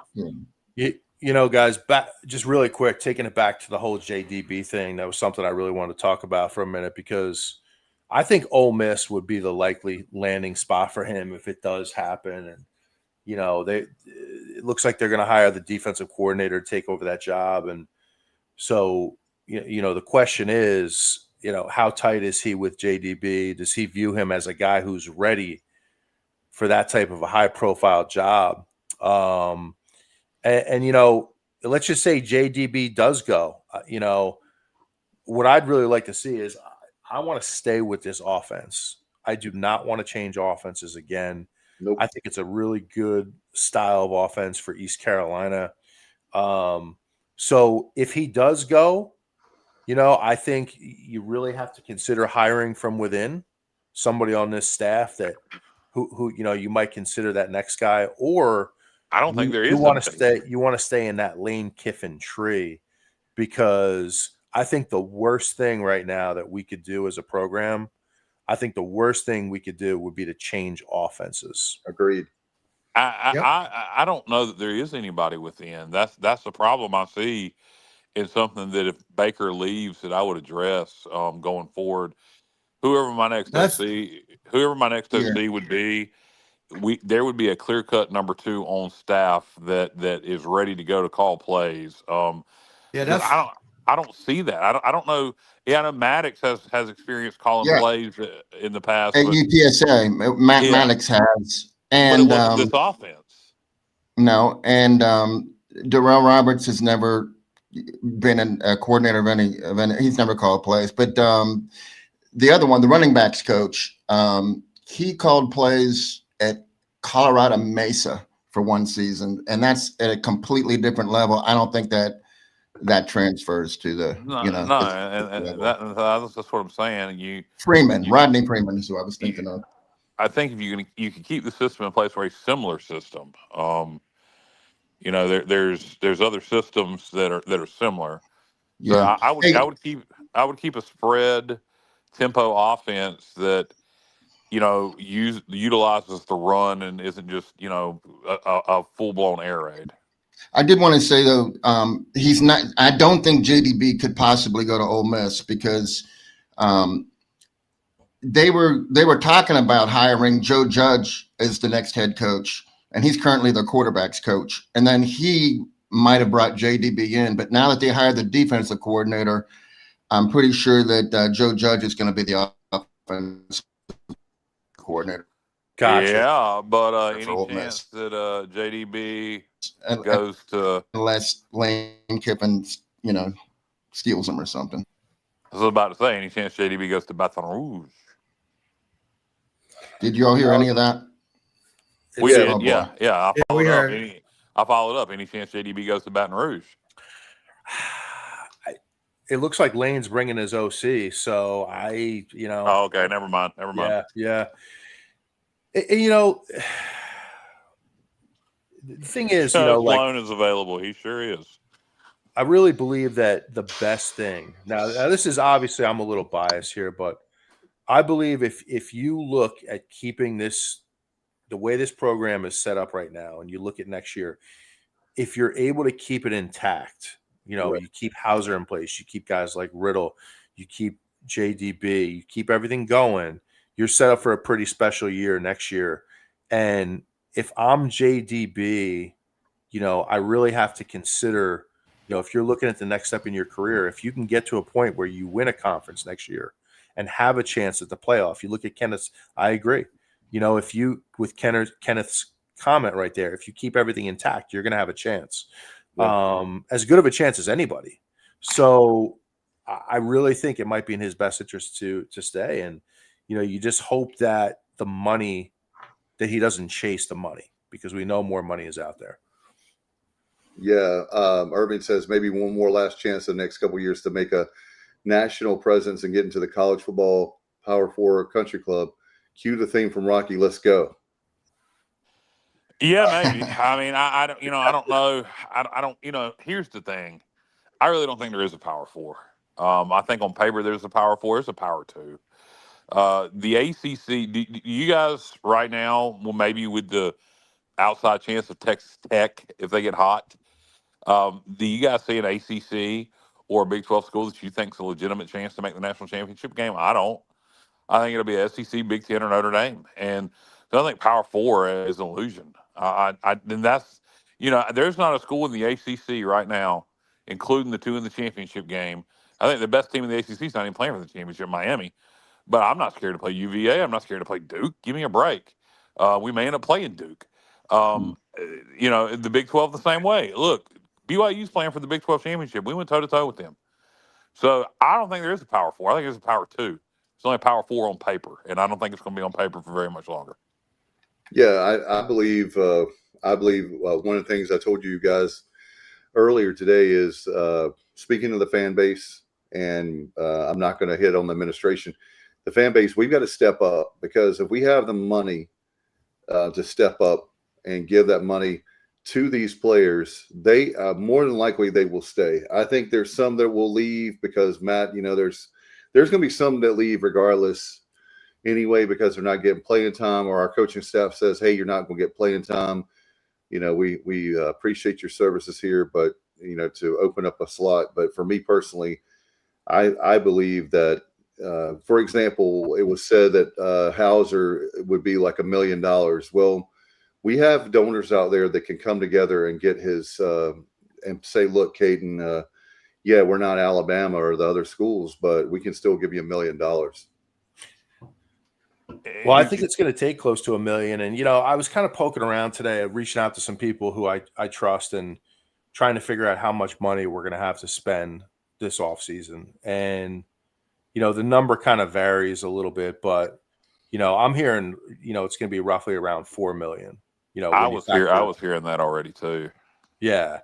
So, I mean, it becomes a question of, like, to me, and you guys let me know what you think, but, like, to me, the first thing you have to do with the program is have a great quarterback in place. Yeah. So if we have $4 million to spend, if that's truly our budget, I think it's worth spending, $1 million on Hauser. I really do. Yeah. Because without that quarterback, you're not doing anything. And I think Dave, you made a really good point earlier today in the text chain when you said you're set up so well for next year. And I'll let you expand on this, but you're set up so well for next year. You kind of have to take a shot. You got to take your shot right now. Yeah, I feel like that the way we are is that our fan base, thankfully, is a passionate fan base. And I feel like when you look at who's coming back, you look at, I'm not saying every single player will stay, but if we were to if we could find out, my thing is find out how much these players want, how much is it going to cost to, hopefully we can keep the coaching staff intact, as we talked about. There's, as Kyle alluded to, there's a lot that Blake has on his hands, but let's say that the number is we have $4 million. Let's say that we need $5 million. So we need another $1 million. I really believe that our fan base would step up. We just have to have the administration. The one thing I will say to the administration is please tell the number that we need. If you put it out there and say we need $6 million, $5 million. I think there's a reason they don't do that, because they don't want people to know what you're playing with the other schools. I know, but I mean, we got to do something to like. I would imagine those numbers are being said behind closed doors. But what we need to do is be more aggressive to everyone as a whole. We don't have to put a number out there, but we need to be more out front as we need as much money as possible. Yeah, and it needs to not just be behind closed doors to the big donors. Let's talk to everybody and get everybody to, give what they can within reason. I can't give, much more than I do, but I'll give a little more. But the point is I have a lot of respect for you because you are trying, you are giving. Yes, exactly. Yes, exactly. And I mean, I hope everybody else does the same, but unfortunately they don't. But as far as to answer the question about $1 million for Hauser, I think if we have $4 million, I think he can go as high as $1 million. You got to get him in a room. You need to do it now. Get him in a room and say, do you want to be here or do you want to go chase Power 5 or Power 4? And if he says, if the money's right, I want to be here, I'd probably shoot him an offer of $700,000-800,000, see if you take it. And then if he won't, then you come up with $1 million. This is our top dollar.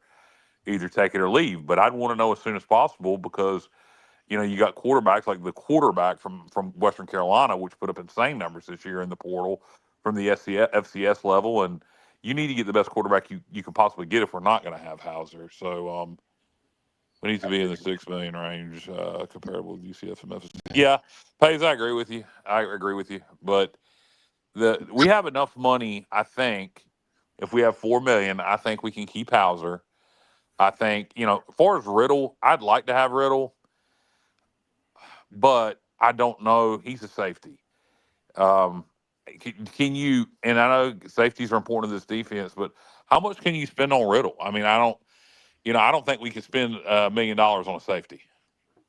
No. But the point I was making to you guys is, you remember, I say when Holton graduated, you remember 2023, what a debacle that was at 2-10, and we thought that we had a quarterback or two quarterback. We didn't have Jack, and so I never thought we had a quarterback at all. But I remember saying repeatedly, bring in somebody from the portal when somebody else saying Mike Houston did. Mike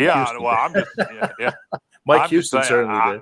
I repeatedly said bring in somebody from the portal, and then somebody else kept saying, well, what if Garcia transfers if we do that?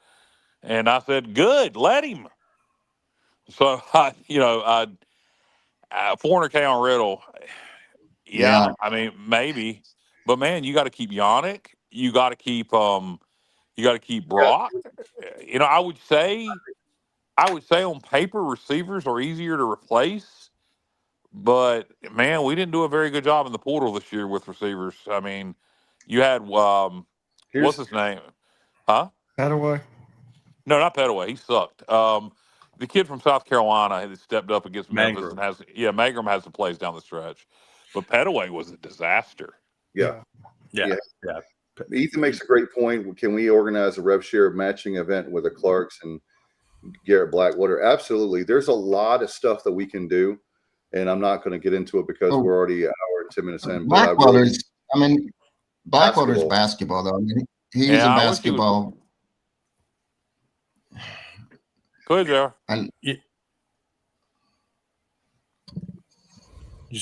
JR, I think we lost you. Hey, how about this, Matt? My internet is not doing well tonight. I'm on the mountain tonight, and it's just, I apologize. It's embarrassing. It's not good. I'm actually thinking I should log out and come back in.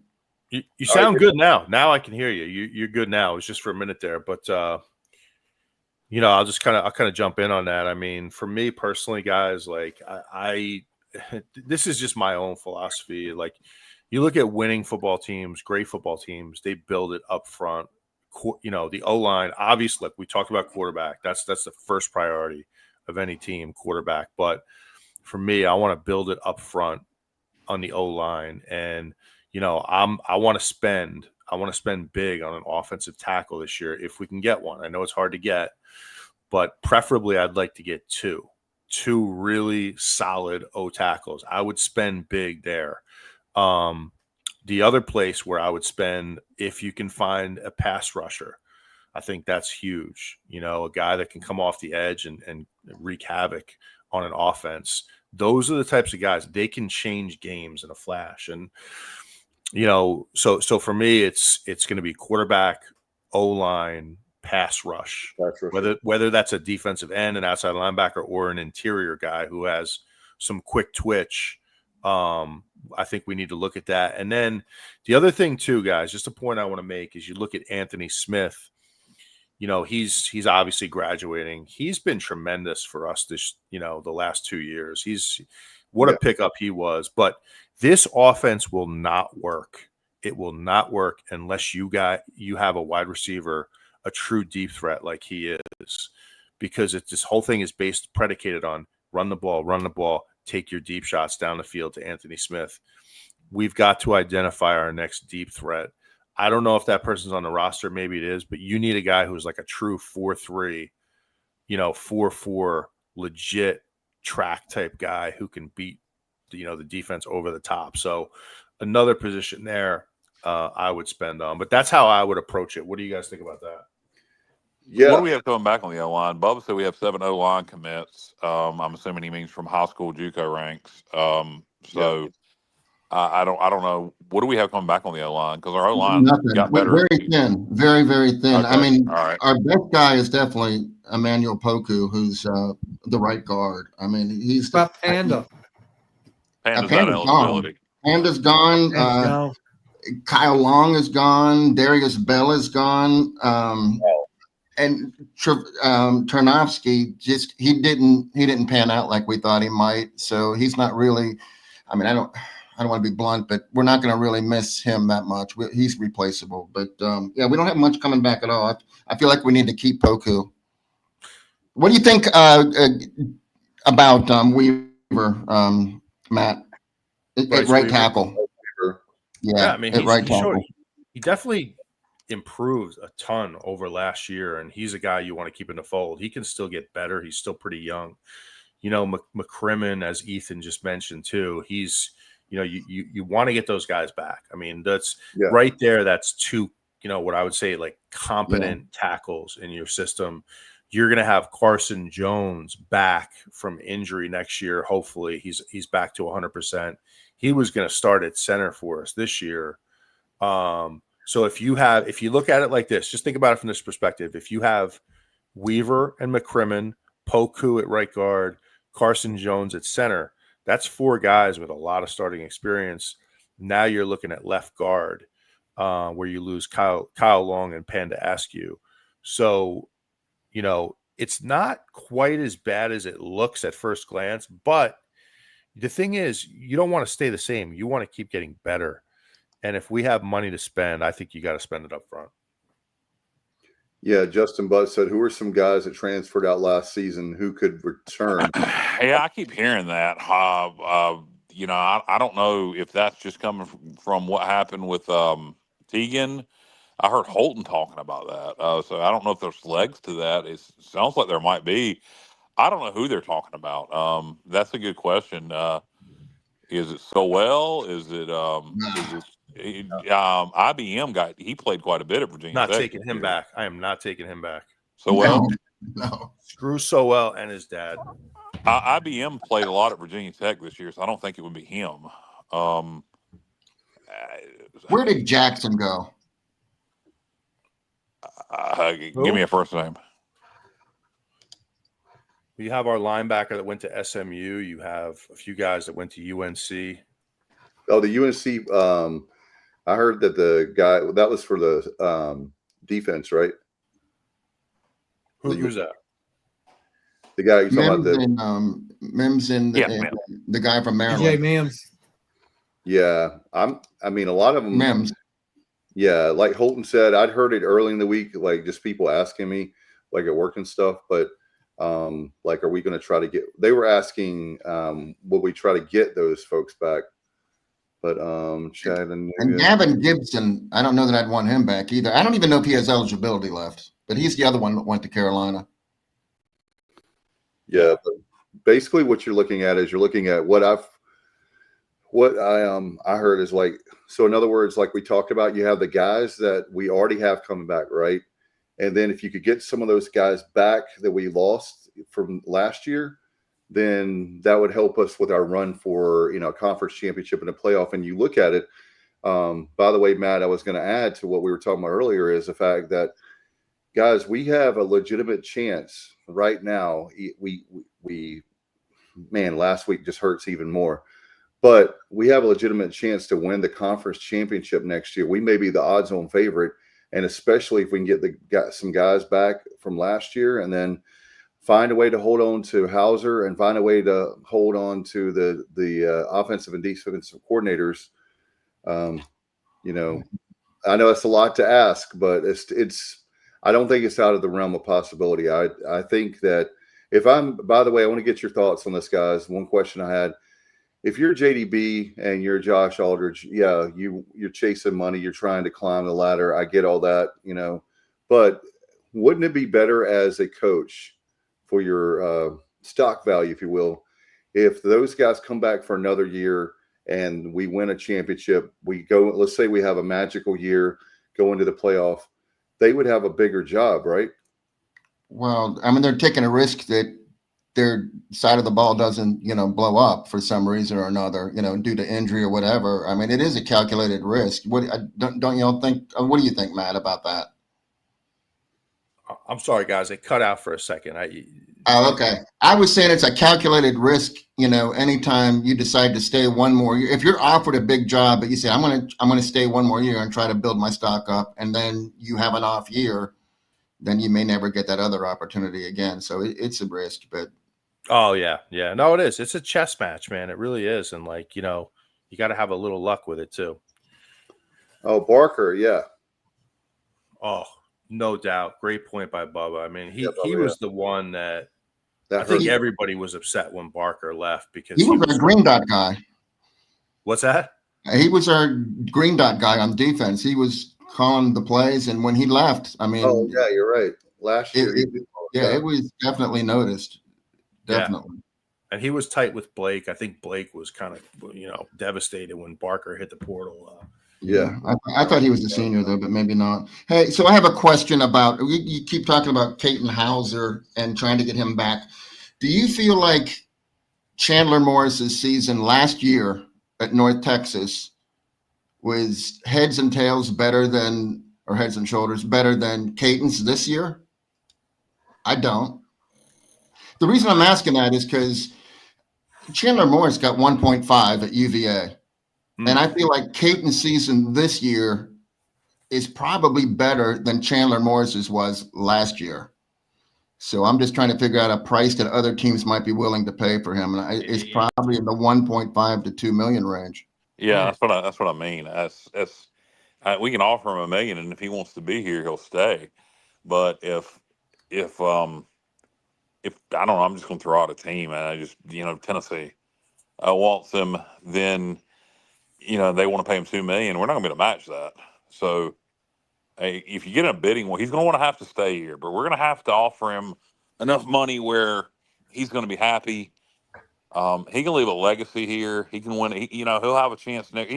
Somebody asked in the group, one of our viewers said, losing the offensive line, receivers, would that affect Hauser's decision? That's a good question. I mean, as he look around what he has coming back, Holton talked about had he had to, because of his injury in 22, there was a brief moment where he thought he was going to have to redshirt because he still had a redshirt year left.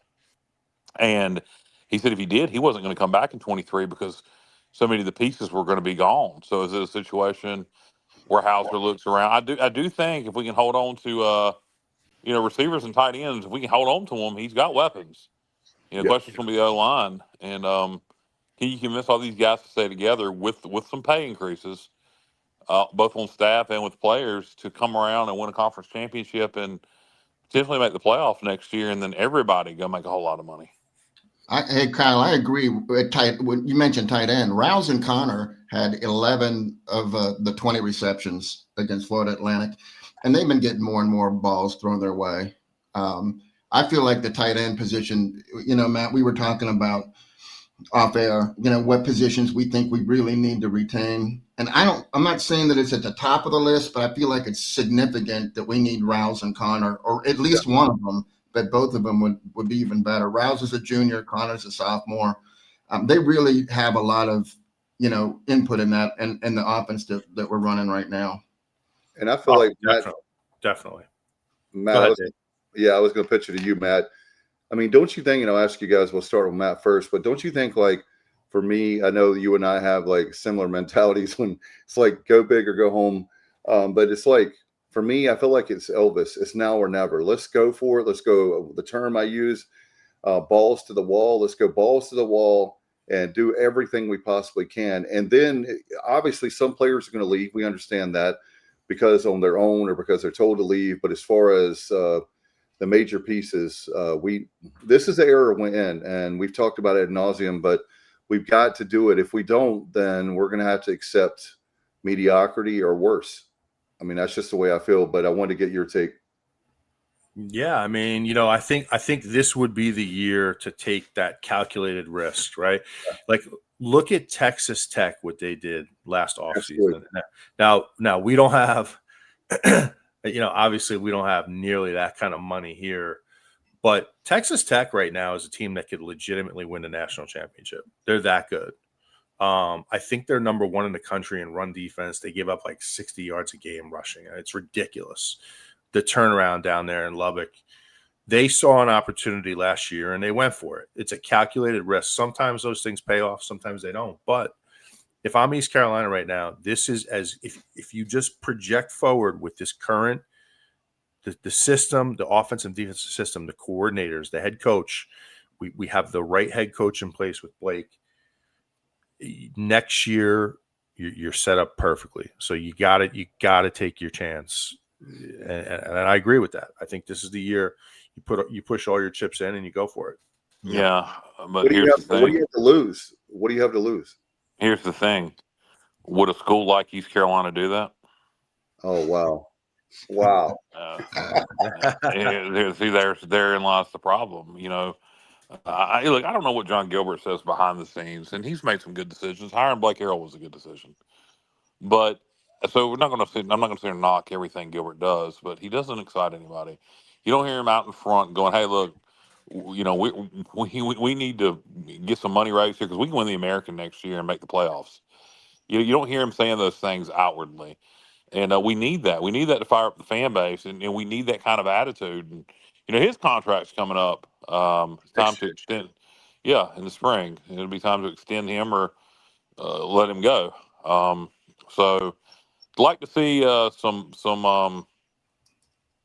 balls from Gilbert publicly, and publicly, I'm saying. Again, I don't know what he's saying behind the scenes about us, competing for a conference championship and a playoff spot, and trying to get out front of this.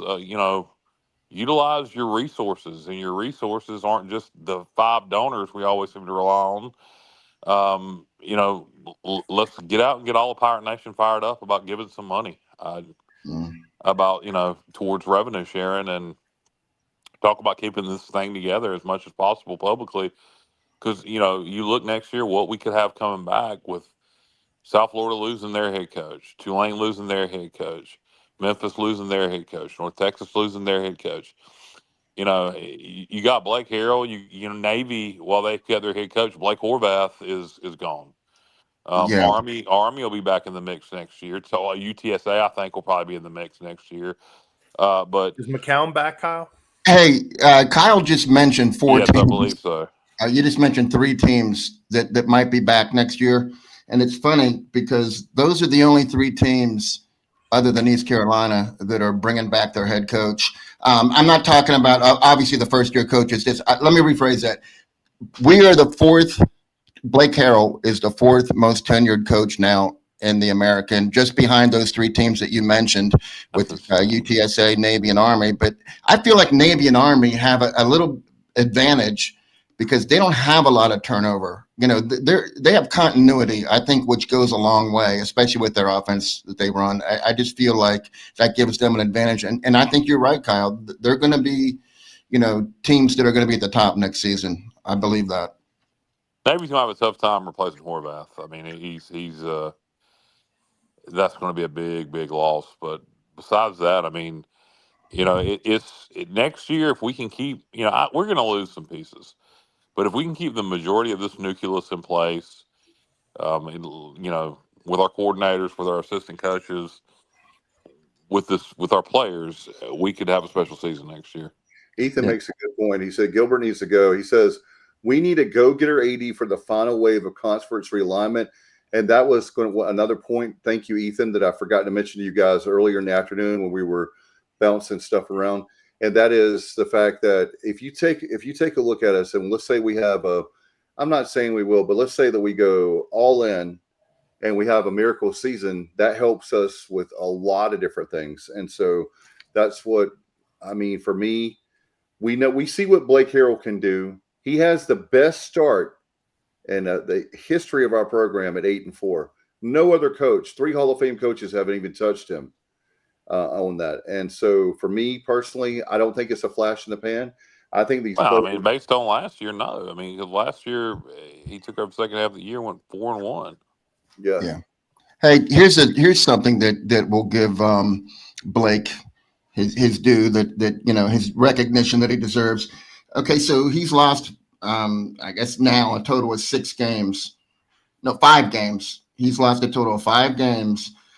After each loss, he's won the next game by an average of 41.5 to 15.7.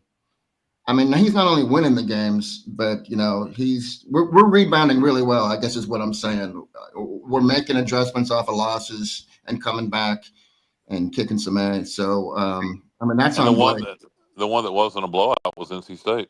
So they've all been great. That's true. 26-21. That is absolutely true. And I was counting the Army loss, even though that wasn't his loss. The team lost the game, and then he came back against Temple, you know, and won 56-34. So after a Pirate loss, when Blake's the head coach, you know, he's 6-0 with a crazy 25.8 point per game winning percentage.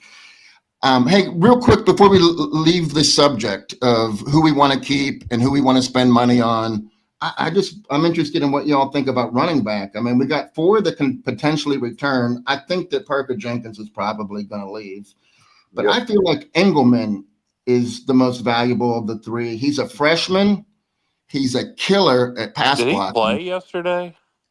No, I don't think he did. But I didn't even see him in there. No, I don't think he did. I don't, you know, who knows why? But I feel like he's someone that we really need to have back. Lacey also is a great pass blocker, and he's only a sophomore. I mean, I know, Matt, you mentioned that you didn't like the way Montgomery was going down too easy, and that's something that Lacey and Engelman don't do. Like, they seem to shed the first hit a little bit better. Yeah, I think Engelman's got a little he's got a little shake when he runs the ball. Like he's got a little quicks. Like, you know, I definitely want to hang on to him, and you know, I think we can upgrade that position though. I really do. And like, if you look, Kyle, remind me, what was the name of your favorite running back? Vintavious, right? Vintavious Cooper. Yeah, I love him. A recent history, yes. Can you imagine if you had a running back with that type of ability to cut and jump cut and make people miss in this type of an offense? I mean, it would be ridiculous. So I think if you find the right guy, JR, I think it can really, propel the offense forward. Yeah, no doubt. Because I think too many times this year we missed big runs when they were available. Like you talked about, Matt, they didn't have the running backs at the starting of the season. They just didn't have the vision, right, for the field to really make cuts or do anything. And then as the year went on, maybe some of that was for the protection from the offensive line. I don't know. Hey, I said we have 3 running backs coming back. We actually have 4. I forgot about Ryan Roseborough. Yeah, he got a touchdown yesterday. He did. Well deserved. No doubt. Anyway, I was going to mention, by the way, here's another thing. John White was bringing up that Gilbert talked about. I'm sorry, not John. I beg your pardon, Robert. That Gilbert said the $750,000 buyout from Wake will go to revenue share. Hey, there's part of your money right there for Hauser. Do we get that now, or do we get that in 27? That's a good point. Are they buy? That's a good question. I was thinking that this afternoon when I was in my kitchen. They're buying it out now. I would want my money now. And you just take that money and put it directly towards Hauser. Yeah, hopefully we negotiated that. I don't know. Are you guys ready to move on and talk about the? One more quick point I want to make too. Like we talked about going all in. I don't even think we're going all in really when you think about it, because by all accounts, when we get the additional revenue from gambling in the state of North Carolina. Oh yeah, I forgot all about that. That's going to be another factor here, and I don't know too much about it. I don't want to pretend to know too much about it, or if that's going to be next year or the year after. But did talk to some people who are have some political influence, and they seem to feel like that's going to be a huge win for ECU. So I don't know if you guys know any more about that, or if any of the listeners do. I would love to hear it. I'm glad you brought it up, because I remember hearing about it maybe sometime last year, early this year. I haven't heard anything recently, but you're right, Matt. That would be I hate to use the term game changing, but it definitely is big for us, because we always, as Pirates, do more with less. But Johnny, help me out. What's the name of the general manager? I'm drawing a blank. We met him at media day. Luke. I just call. Yeah, you know what his last name? I know it, Dave. I'm like Kyle. I sometimes blank on names. Luke Mullet. Okay, yeah. Our general manager, that's another thing, a point I was going to make to you guys tonight. Our general manager has done a marvelous job compared to some other folks. And, we talk about this, and I know I'm throwing some shade in at UNC, but they spent $20 million on that roster. That's embarrassing. And I'm not a Carolina guy, but that's embarrassing. You spent $20 million on a roster. I think it's great. No, I'm not saying that I'm upset about it. I'm with you, Kyle. I think Belichick's doing a great job. They need to keep everything status quo. Just keep doing what they're doing. You guys quickly want to talk about bowl games? That's surprisingly, we have not done that. There we go. The gambling money will probably not be this year. This is out of the budget. There you go. Yeah, our wonderful state. They can't pass a budget, which is supposed to be required by law. That's a whole nother subject. I'm not going to get on that. Let's talk about more of a fun topic, and that's something everybody's been talking about on social media everywhere you go. People have been talking to me yesterday and last night. Kenny says, money well spent at UNC. But as far as the bowls, I realize some people in our audience may say, Dave, it's too early. I get that, but it's so much fun. I'm excited. Too early to talk about it. Yeah. In other words, when the hell should we talk about it? It's going to be announced next weekend. I know we got a whole week. What are we going to do? But I feel like that it is fun, because it's fun to talk about it. Hell, there were years that we didn't even come close to 6 wins to even get to a bowl. So the fact that we're in a bowl, I think it. Robert says UNC spent $5 million per win. That's funny. We look at the bowl situations here. There's a lot of opportunities out there. One that's coming up now, the SEC didn't qualify for the Liberty Bowl. Everything goes as we think it's going to the playoffs. So, that's a bowl game that looks like it's going to, I think it's maybe written in the contract. It comes to the American if the SEC or Big 12 can't fill it. So that's a possibility, and that would be against the Big 12 opponent. You're seeing, speaking of the Big 12, I've seen us come up. I don't think this makes a lot of sense. Cincinnati. Yeah, I've seen us come up also for the Armed Forces Bowl in Fort Worth, which I don't think makes a lot of sense, but that would be against the Big 12.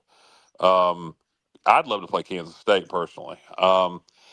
The Fenway Bowl will be against the ACC. The Gasparilla Bowl down in Tampa against the ACC. Military Bowl, I think, again, is going to be in play. That would be against the ACC. And then I think the only chance that we go to a bowl that's not against a Power 4 opponent would be if we go to Myrtle. And, that will supposed to be against the Sun Belt, but there's some talk that could be UConn, which UConn's a 9-3 football team and a lot of turmoil right now after Jim Moore Jr. left to go to Colorado State. So I'd be good with any of those. I'd like a Power 4 opponent. I guess if I had my preference of all those, I'd probably Liberty or either military again. But I know a lot of people want Boston. That's not a trip I'm going to be able to make. Gasparilla, great opponent, but the 19th at 2:30 in the afternoon. My wife, that's a weekday. My wife's a teacher. They don't get out till the 19th. Myrtle Beach Bowl is also the 19th. That's an easy trip to make. I think Gasparilla is a great opponent, great destination. I just think it's going to be a hard trip for a lot of people to make.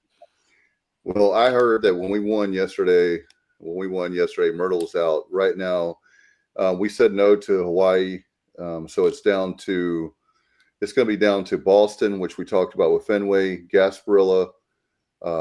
We talked about armed military, and I just don't see us going to military. And of course, Liberty is an outlier. That would be great. I just don't see us. I don't think it's an outlier. They're going to take somebody from the American. Now, are they going to take the loser of the championship game? Well, that's what I'm saying. Is that I also heard they were interested in Navy. So that's where I think the military could come into play. Military wants to keep Navy at home this year. If the Liberty takes Navy, then Navy may want or military may want us. So it'll be interesting to see. I like that, Pace. I was going to talk about that. Thank you, Pace. ECU, Wake, and Fenway, Duke, Army, and military. Would that be funny though? That Pace, that is hilarious. The Army playing on Navy's field. Oh my God.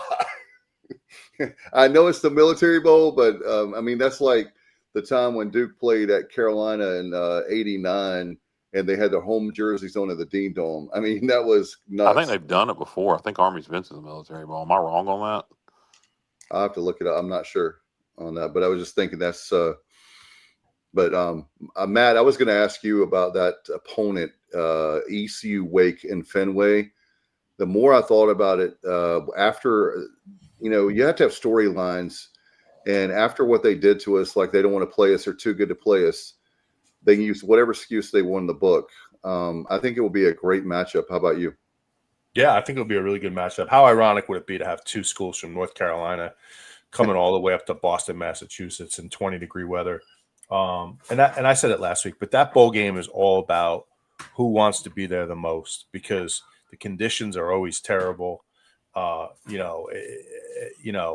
Pace says, Wake has a ton of alumni in the Northeast. And so, it'll be interesting. I think anywhere.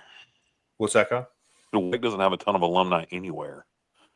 They're one of the smallest D1 schools in the country. Exactly. You're looking at like 6. We have the most. That's something we need to promote. We have the most living alumni in North Carolina, the whole state as far as our fan base. We have the most, so I don't know why we wouldn't promote that more. But anyway, but to answer your question, I would love that matchup. I think it would be a fun matchup. I don't know where it would be, or if it's in Fenway, but that would be a good matchup.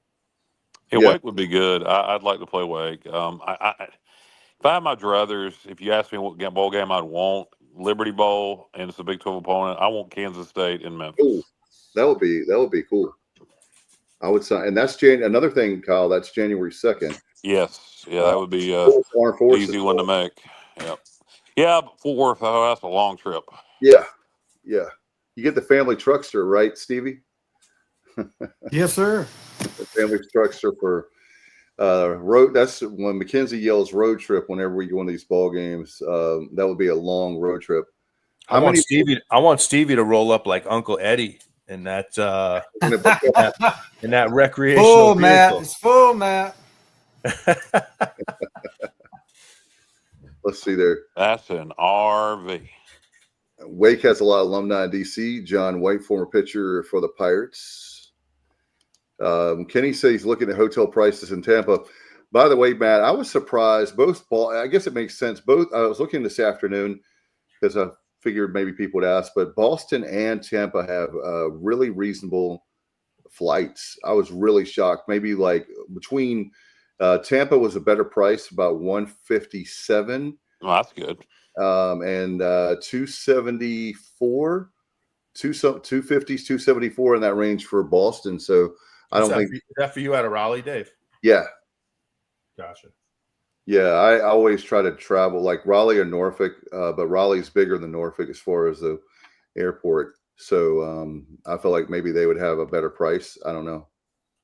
Yeah, no, they should. The only bad thing about the Tampa game is good flights to Tampa. That's good because I think it's a tough trip to make because of the date to drive down.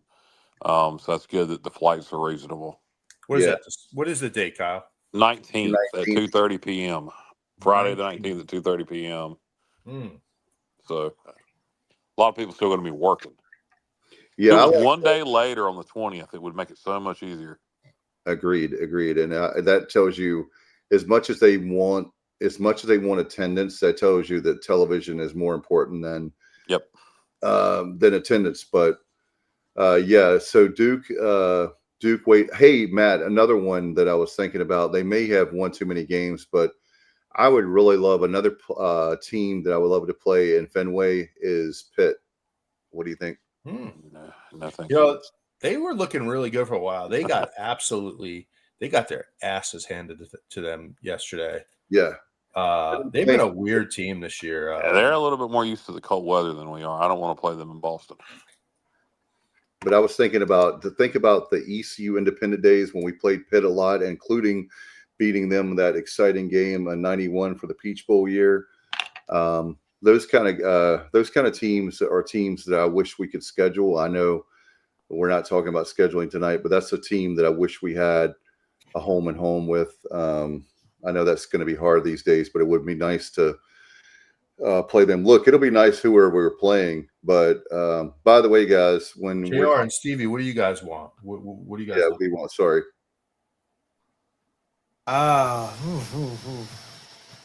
If you had your one choice of the bowl game, what are you thinking? That's a good question. I don't know. I mean, Myrtle's convenient as well. We're out of Myrtle, but that would have been convenient as hell for you guys. What is Brandon talking about? Georgia Tech in the Dowdy Ficklin Bowl, just one more home game. What? We can't do that, Brandon. What do you? I don't understand why you're saying that. No, there was a guy that was trying to do the barbecue bowl, but that didn't. Yeah. Myrtle Beach got picked obviously over, and Chicago was it Chicago? There was like it was, and then it never happened. Yeah, the right. Chicago Bowl never happened. Right. But I don't know what the hell he's talking about. I think he's wishing that we had a home game, but that's just not gonna. The closest thing would be Myrtle, and then Annapolis again. I think the only reason some people are down on Annapolis is they don't want to go there 2 years in a row. I enjoyed the trip. I would totally go again. Annapolis was great. I mean, they have a great I tell you what, as a commissioner, Stevie, that downtown is to die for. That downtown they have in Annapolis, wow, it was real. What did you guys think? I wouldn't die for it. It was awesome. Yeah, we had terrible weather last year on game day. And it was still a good time. Can you imagine like a little bit better weather? I mean, that downtown is great. Good restaurants. I'd be okay with that. I'd be okay with going back to it's an early kick.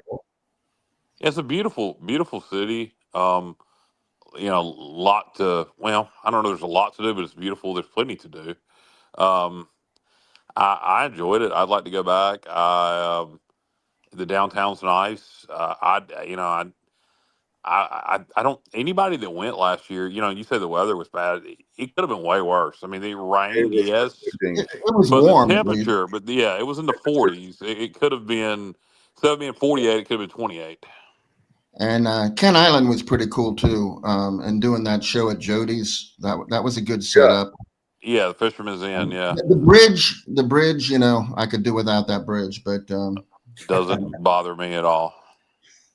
Yeah. So early. Anybody that grew up going to the Outer Banks, that bridge does not faze them. Not at all. No. Hey, man, Kyle, not at all. And No, Jody, the Bay Bridge bothers me because it's so long. It's like 3 miles, and it's very skinny lanes. But I saw that Athlon Sports, I think it was, had us playing Cincinnati in the Liberty Bowl. Yeah, and that would be kind of interesting. Yeah, I saw that. I'd love to go to the Liberty. Yeah. Okay. So I was going to say something about that. I was going to say something about that. It'd be an interesting matchup because their tight ends coach is Curtis Fitch, whose dad was the Pirates offensive coordinator in 2007 through 2009. Curtis Fitch and Luke Mullet came from Cincinnati. So there's like a lot going on there between us and Cincinnati. So that might be interesting. I think go ahead, Dave. No, I was just going to say really quick. I think with Memphis, the great thing about Memphis is there's a lot to do there, and right after the New Year, January 2nd, that's a good time. Yeah, and I mean, since he wouldn't be my pick, it'd be fine. I'd love to play Kansas State. I think Kansas State is very beatable. I don't know how excited they'd be to play East Carolina. And I think they're a very beatable football team. Not the Cincinnati, not the Cincy, but on paper, I really like the Kansas State matchup. I agree. And Matt, we talk about all the time and guys, Stevie and Johnny chime in. We talk about all the time about potential teams we can play. How about that with K-State? That would be a great game, not only to have in a bowl, but maybe even we could do a 2-for-1 with them. I don't know. Sure. I don't know they'd be interested, but it'd be great. And that is projected for Armed Forces in Fenway, but that's just a projection. It could also end up being them in Memphis. Kentucky firing Mark Stoops tomorrow. That I don't know about that. Kentucky should probably take a good look around and see that there's not a lot of people left out there to hire. So I don't know. Yeah, they got. I'll tell you, I was shocked how bad they got killed by Louisville. Right? By Louisville yesterday. Good Lord. That's why they're getting fired as people. I mean, that's Duke, North Carolina, and the state of Kentucky. That's Alabama, Auburn. I mean, that's a big rivalry. It's funny that they fired him now because, there were rumors out there that Summerall would like to go to Kentucky because he played there. That's where he played, and he's a huge Kentucky guy. So he would have probably been interested in taking that job. Michigan State hiring Pat Fitzgerald. Man, that is a tremendous. Now, I know there were issues at Northwestern. I get all that. But purely from a football perspective, the job Pat Fitzgerald did at Northwestern is unbelievable how good he was there. If you're Michigan State and you could pull that off, that's a damn good hire. Where's he been since Northwestern got rid of him for allowing? I don't think he was unhireable by in some people's view, which is ridiculous, but that's how I feel. Isn't that right, Matt? Yeah, exactly. I think he was just basically trying to get out of the public spotlight for a few years. Yeah. And but I'm a fan. I don't know all that went on there, but just you like a good paddling. It was the hazing issue. He was. There was a lot of hazing going on at Northwestern. That's why I said, would you like a good paddling?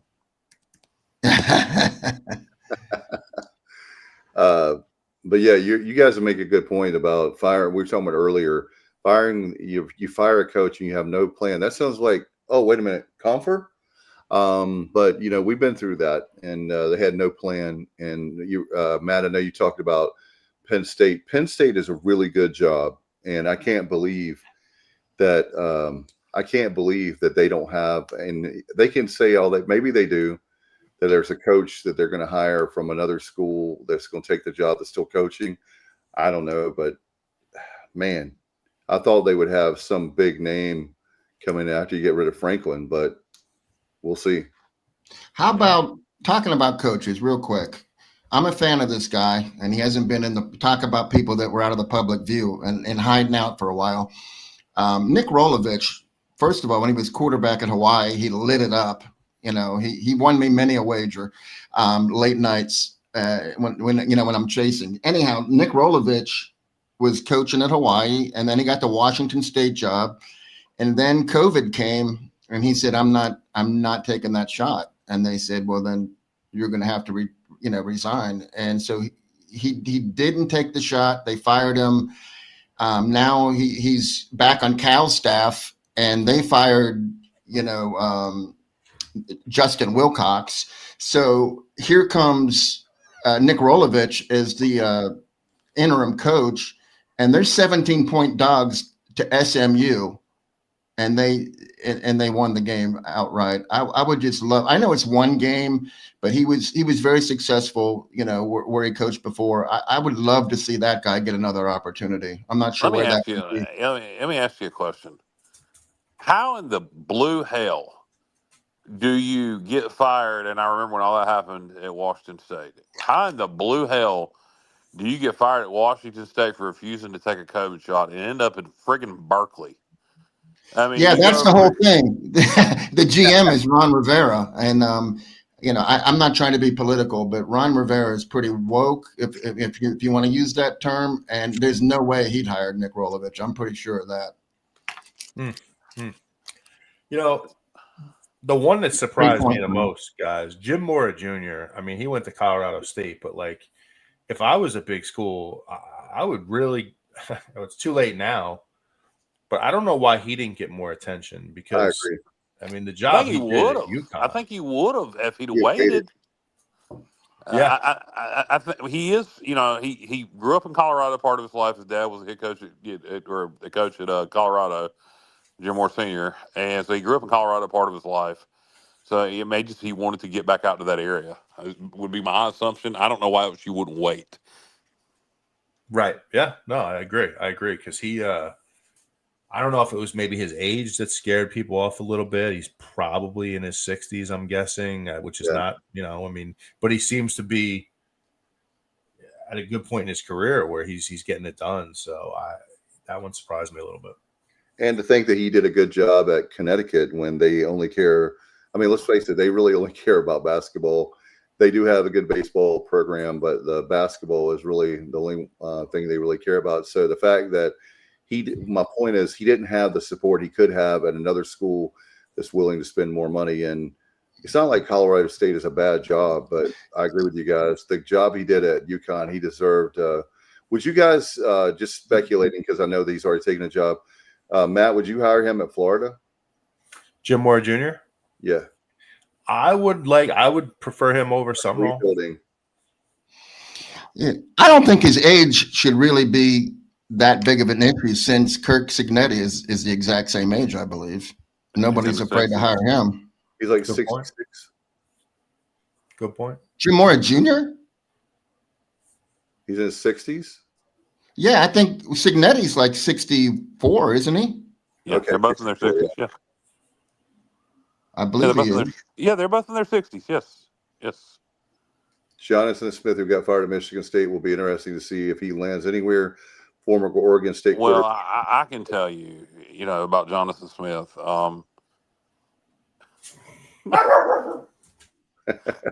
That's what nobody's going to get it.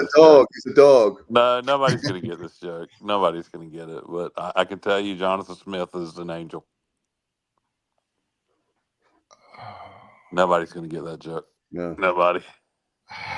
What's the TV? It's from a TV show. Highway to Heaven. Oh, okay. Yeah. Stevie is out. Yeah, Stevie, hope you're feeling better, dude. He's Stevie's checking out on us. He's not feeling well, so I don't even know if he's going to say goodbye. But there he goes. I know. Hey, Bubba, you just put up that Jim Mora Jr. is 64. What about Signetti? How old is he? As is Kirk Cinetti, What did I call him? 66. Holy. So I said 66. I'm wrong. Like they're in their 60s. I mean, are we sending them birthday cards? They're in their 60s. No, I'm just saying that Jim Mora Jr. is still probably got a lot of coaching left in him. He does, and I think, but I think if he went to Colorado State without seeing what else is out there, he went there because that's where he wants to be. He wants to be in Colorado. Yep. And he grew up there. His dad was exactly. on the staff at Boulder, so I mean he's been. And everybody seems to hate that lives in Matt. I don't know if we'll wrap this thing up here. Matt, I don't know if you hate Connecticut, but I don't think you love it. Everybody seems to hate Connecticut that lives there. I don't love it, but some of the highest taxes in the country. Rich people, Kyle. Rich people live in Connecticut, and that's why they only use Balsam Hill. But you got good nutmeg, don't you, Matt? What is that? The nutmeg. What did he do to Meg? I said nutmeg. It's the nutmeg steak. Couldn't they come up with something a little more enticing than that? Like, depends on what Meg looks like. There's just nothing too great about the WWE's there. ESPN's WWE there. Is here, but it wouldn't be the place you'd pick to live if you had your options. But I mean. I'll tell you, this coaching, the dominoes have been interesting to watch, and it just seems like there's not a lot of guys out there. I mean, but again, you look at our stability for next year in the American with all these guys leaving, you have an opportunity, you have a window for sure that we need to capitalize on. Absolutely. I don't know if we'll have a show Wednesday night or not. There's nothing to preview. We do have one. Why? Well, we have Wednesday. We have a Wednesday show. We have none other than John he's actually been on our show once before, but we're going to have what you should get a pirate, for the student stores. John Palmer, the merchandise manager. He's definitely in. So we'll have a show on Wednesday. If y'all, I don't know if you want to do it, but if you don't, fine. But we're going to keep the continuity of Wednesday night, and if any rumors, anything we hear, anything from players from the portal, anything like that, we'll be talking about that, and there might be another guest or two that we can get. Well, Dave, you're forgetting something. I can't believe you're forgetting this. I thought you were a basketball guy. We're going to be talking about the big win over UMES. Yes. UMass. Maryland Eastern Shore. We're going to be talking about how we just, destroyed them. So hopefully, anyhow. Well, I'll tell you guys, our basketball program is a dumpster fire right now. Don't get mad at me, JR, but I know. You know what I'm mad at? I'll tell you what, Matt. I'm mad at. I'm very disappointed I'm really disappointed in the job that Mike Schwartz has done. And, I just don't understand what he was trying to do with this team from just a positional perspective where he's trying to build a paint team in an era that's predicated on perimeter shooting and guard play, and you're trying to build a paint team with some very questionable bigs. I just don't get it, man. I'm lost. I don't understand what he was trying to do. Okay, Matt, let me just follow up with this. I actually have been feeling bad. Oh, I'm over it now. But I was feeling bad after the Wednesday show for a couple of days because I felt like I shouldn't have been so harsh towards Coach Schwartz. But part of the reason is I had zero expectations for this team, like none. And I wasn't going to buy season tickets because for me, it's just too big of a commitment. But I did it based on what he convinced me that we were going to be competitive and these players were going to, there were the right pieces that we needed. And clearly that's not the case. And that's why I was a little bit harsher with Coach Schwartz than I should have been. But hey, I want to say that last season, obviously we needed a 3-point shooter then, and we had decent 3-point shooters. But if we would have had one guy that was better, it would have made a difference. And instead, we're like far worse from the perimeter. Like you said, this is not an era where you dominate in the paint. You need perimeter players. We have zero, none. So I agree with you, Matt. I'll be watching the game, but yeah, I'm kind of I kind of apologized for being so harsh last week because I am a basketball fan.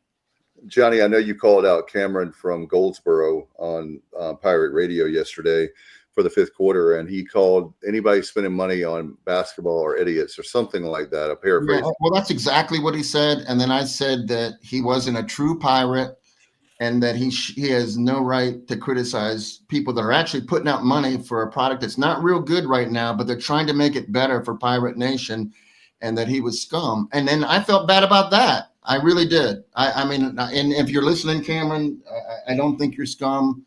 I just was really puzzled by that remark. You would think that you'd want all the Pirate teams to do as best as possible. So right, his point, I know what he was trying to say. What he's trying to say, best in football.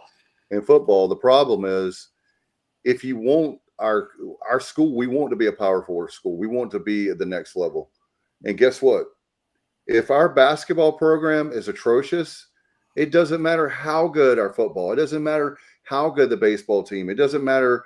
Our Olympic sports can be good. It does not matter. Men's basketball, you have to spend more money, and that's. I don't think money's the issue. We spent $1 million. I think it's piss poor coaching and piss poor talent selection. I mean, we spent over $1 million on the roster. It's basketball. I mean, it's a small roster. You know what's going to happen, fellas? There's just going to be donor fatigue. And I truly believe that. People are just going to get tired of donating large sums of money and getting this. And it's going to be hard to recover from when we start losing the donors that we have now. You know, it's just going to be hard. Blackwell, when Schwartz leaves, when he gets fired at the end of this year, Blackwelder, I may be saying his name wrong. I know. Garrett Blackwelder. He's a billionaire. Probably ought to get his name right. He hasn't given me any money. That's why do I care? But I would let him. We need a name. Find out who he wants. What name would excite him? If we hire who he wants, will he put in some money to get a big time hire in here for basketball?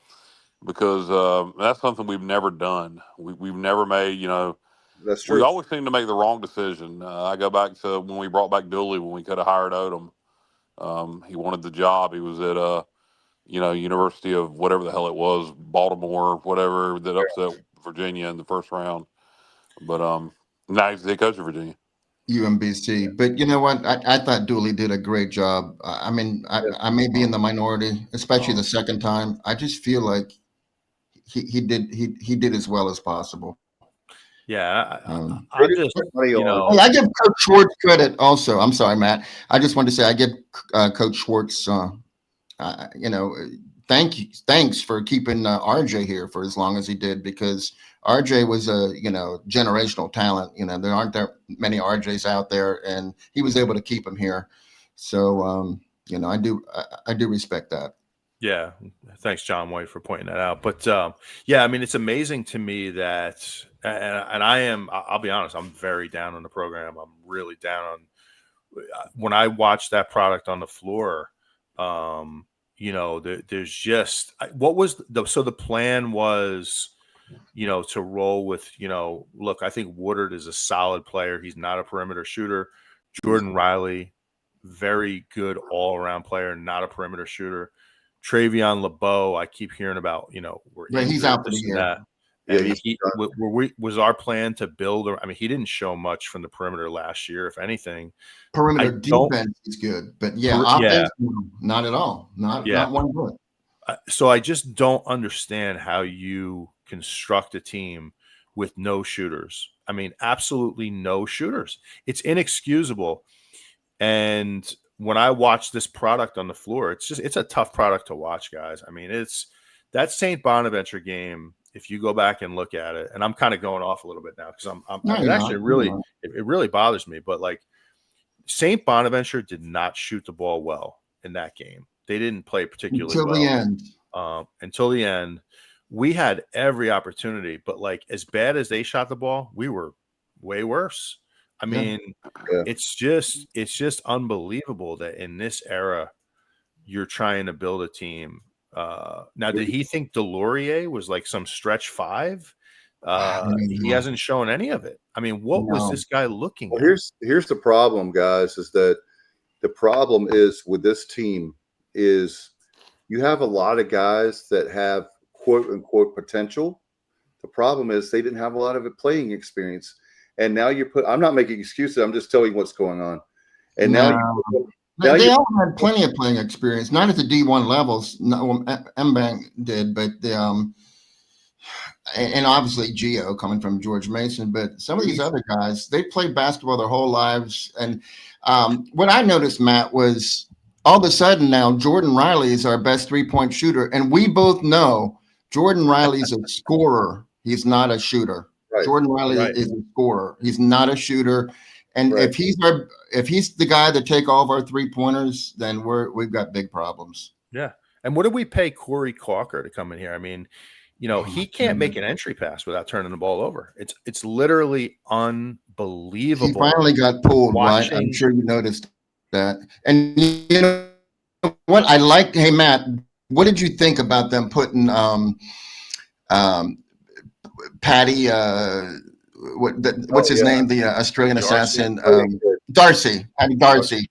What did you think about them putting him at 2? I loved it because of his length, and he was really aggressive on defense. But man, he allowed those 2 3-pointers at the end, like he just didn't get out on his guy.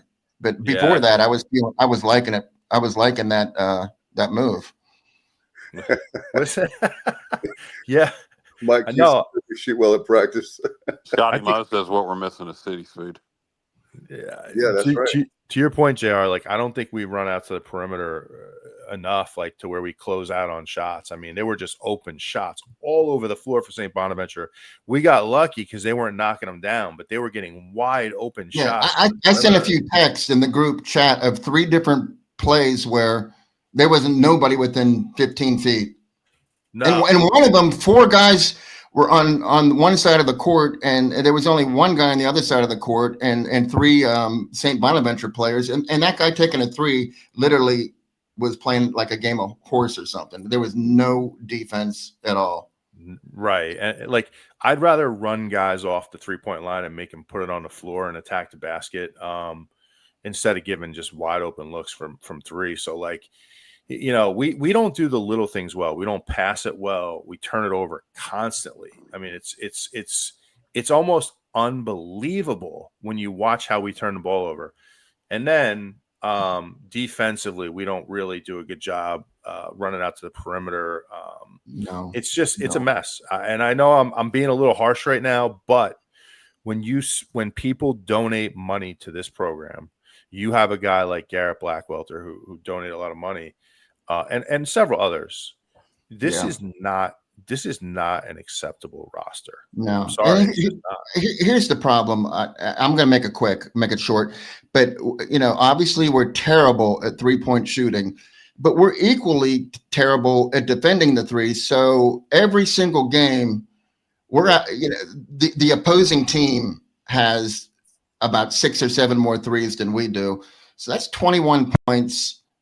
You got to find a way to make up those points somewhere. And it's almost impossible. I mean, we get to the line a lot, but you're not going to, it's really difficult to make up for the deficit that we're having at both ends of the 3-point line. Yeah, no doubt, man. Yeah. It's just, it's one of those things where, again, that's why I had to say something about Cameron, whatever his name is, from Goldsboro, is that, it's not a pride thing. We are very upset about basketball, and basketball should be a lot better. And I'm really happy that football and baseball is doing well, but there's just no excuse why. Matt, for example, I'm not delusional. I didn't think we were going to beat Michigan State, but my God, we didn't even show up for the game. I mean, I would think, I don't know what the line was on that game, but it was embarrassing. The Michigan State game was really embarrassing. Well, they called the dogs off, luckily. Oh yeah, exactly. if they wanted to Jeff Traylor us, I mean, it would have been a 70-point win. Hey, speaking of Jeff Traylor, has that guy gone off the deep end in the last few weeks? Like, what in the world? I He's a know. redneck. I agree with you. With you. I mean, what happened with Army yesterday? I mean, what's going on with this guy? It's like he's holding grudges from games from last year. I don't think I do not think we had any cheap shots on McCown last year. I really don't. No, you know what? Kids wear their helmets so loose nowadays. It doesn't take much to knock someone's helmet off at all. That's true. I'll say this, Army's beat them twice, once in a conference game, once in a non-conference game in the Dome. You hear those rumors about the headsets, and hate to spread rumors, but God knows you ain't going to cheat against the U.S. government.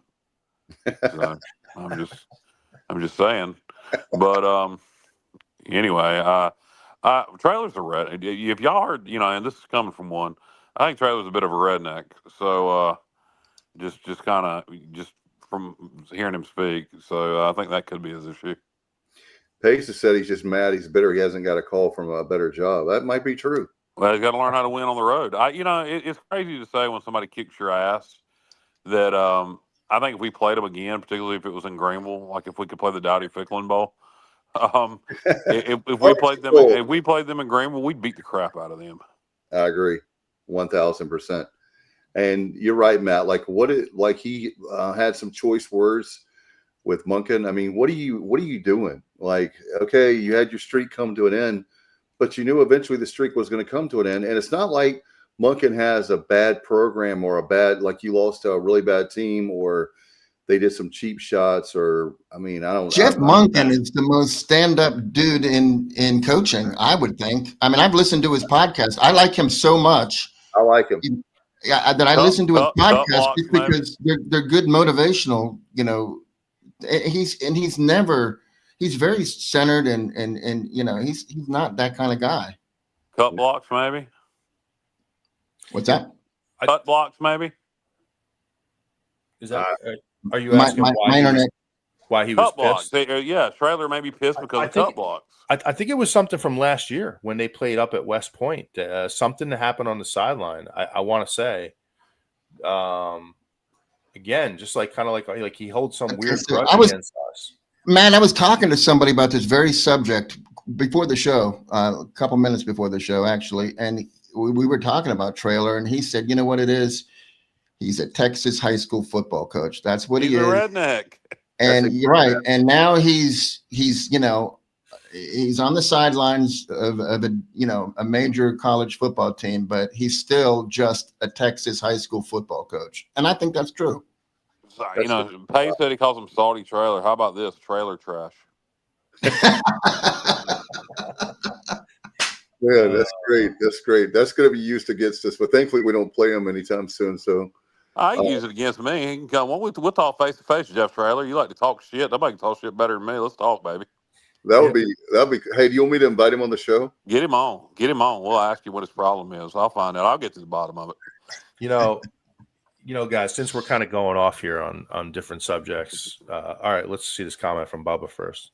Apparently, Monken pushed UTSA player helmet to the turf on sideline as he was stepping over. And that was last year, right, Bubba? That happened last year, I want to say. Apparently, Monken pushed a UTSA player helmet to turf as long as he was stepping over.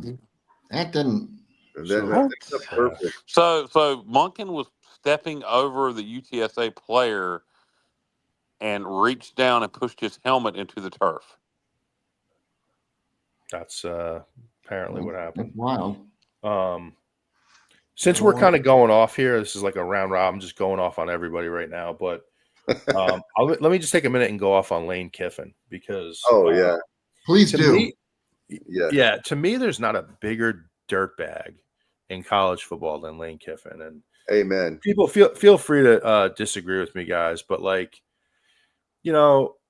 this guy, I mean, how many jobs is he going to take in the SEC? He's the definition of a narcissist. Amen. He's as arrogant as they get. There was a report that came out today that really aggravated me that he wanted to apparently finish out the season coaching at Ole Miss. and he made some threat that, if they didn't let him coach, he was going to start poaching players and coaches. If that's true, that guy, again, like he's now at the level of like a Bobby Petrino or somebody like that. I mean, complete dirtbag. You can't. That's where I was going, Pays, with the whole Ho thing. Now, I'll tell you, the problem with the Ho thing was when Kiffin approached that reporter or podcast or whatever it was, that guy should have stood up a little bit, I felt like, because I didn't like how Kiffin kind of approached him and then walked away. But look, this guy, he just has no class. What do you guys think? Yeah. Go ahead, Johnny. Sorry. I was just going to say, he left Tennessee in the middle of the night, and he's always, there's some people out there that are just never happy where they are. They always think that there's somewhere better to be. And I feel like that's Lane Kiffin. And I'm telling you right now, I don't know how the contract is structured at LSU, but if for whatever reason, Bama has a bad year and they get rid of Kalen DeBoer, Lane Kiffin wants that job. I wouldn't be surprised if he jumped, from LSU. He's just never seems to be happy. Yeah, if I was that podcaster, my response would have been, if you ask a girl, beautiful 20-year-old co-ed, you ask her, hey, would you sleep with me for $1 million? And she says, hell yeah. And then you say, what about $100? And she says, ooh, no. Why would you ask that? Well, we've established that you're a whore. Now we're just negotiating price. Oh, man. So it's the same thing. Lane Kiffin has established he's going to go for whoever is going to pay him the most money. So it was an accurate statement. He left Tennessee for USC. Then things didn't work out at USC. Then he ended up landing on the feet of FAU. Now he's going to leave Ole Miss for LSU, and he was playing it for money. So, it was an accurate statement by that podcaster, and he shouldn't have backed down on it. I mean, it was a great analogy and catchy and edgy. And somebody, there's a point of being, look, the point of being no, man, shut up. You're a multimillionaire. Somebody's telling the truth. You know what pisses people off the most? The truth. If you say something about me and there is not a bit of truth to it, I'm not going to give a damn. But if there's an ounce of truth to it, an ounce, that I have to guess myself. And I'll use an example here recently. We had a listener and a fellow friend of some of the people here on the show call me out for cutting people off. I do that. I acknowledge I do it, but I don't just do it on the show. I do it in real life. And I can't stop it. It's just part of my personality. It's just how I am. But nothing will make you more defensive than when there's an ounce of truth to something you said. So the fact that Baby Kiff got his feelings hurt by that comment means there's truth to it. There's truth to it. I mean, he is. When you will go to the highest bidder, whoever's going to pay you the most, you are what you are. Yeah. Nick Saban, when Lane Kiffin was the OC at Alabama, Nick Saban did not allow him to coach in the national championship game because he'd already signed with FAU, and he allowed him to coach the playoff game.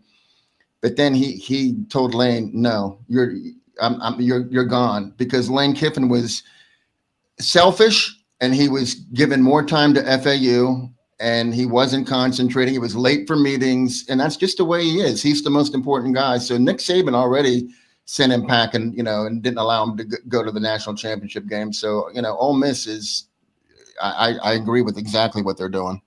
Plus, they have a head coach now. I would rather lose that game at Ole Miss than put up with his crap. It's just unacceptable, and what more can you say about this guy? I mean, he's just. And you know what? The reason why like I've been hearing. Sorry, Dave. Let me just finish this point, and then I'll shut up. Players move at will now with the portal the way it is, but this thing goes back. The coaches started this. Coaches started all this with their lack of. Whatever word you want to use, whether it's loyalty or just chasing the next best thing, coaches started all this. So, if you're a player and you see a guy like Lane Kiffin, the first thing naturally what you're going to do is look out for yourself. You're learning that from your coach. So yeah, this whole thing it's crazy, but he gives, I think to me, he gives college football coaches a bad name. Well, here's the thing about Ole Miss. To me, you're promoting from within. Your head coach is already on staff. There's no need for Kiffin to stay around. He's just a distraction. If you were going to hire from outside, then I would say for the benefit of trying to win a national championship, let him finish out the year. But since you're promoting from within, get him out of the way and let's get going to try to win a national championship. So yeah, the Ole Miss AD definitely did the right thing. Get him the hell out of there. And here's the thing for me is the 90. I think it was, what was it, $90 million unofficially or whatever. Okay, yeah, we understand about the money. Here's the problem: Ole Miss, if he were, let's say hypothetically he had stayed, we know he's not.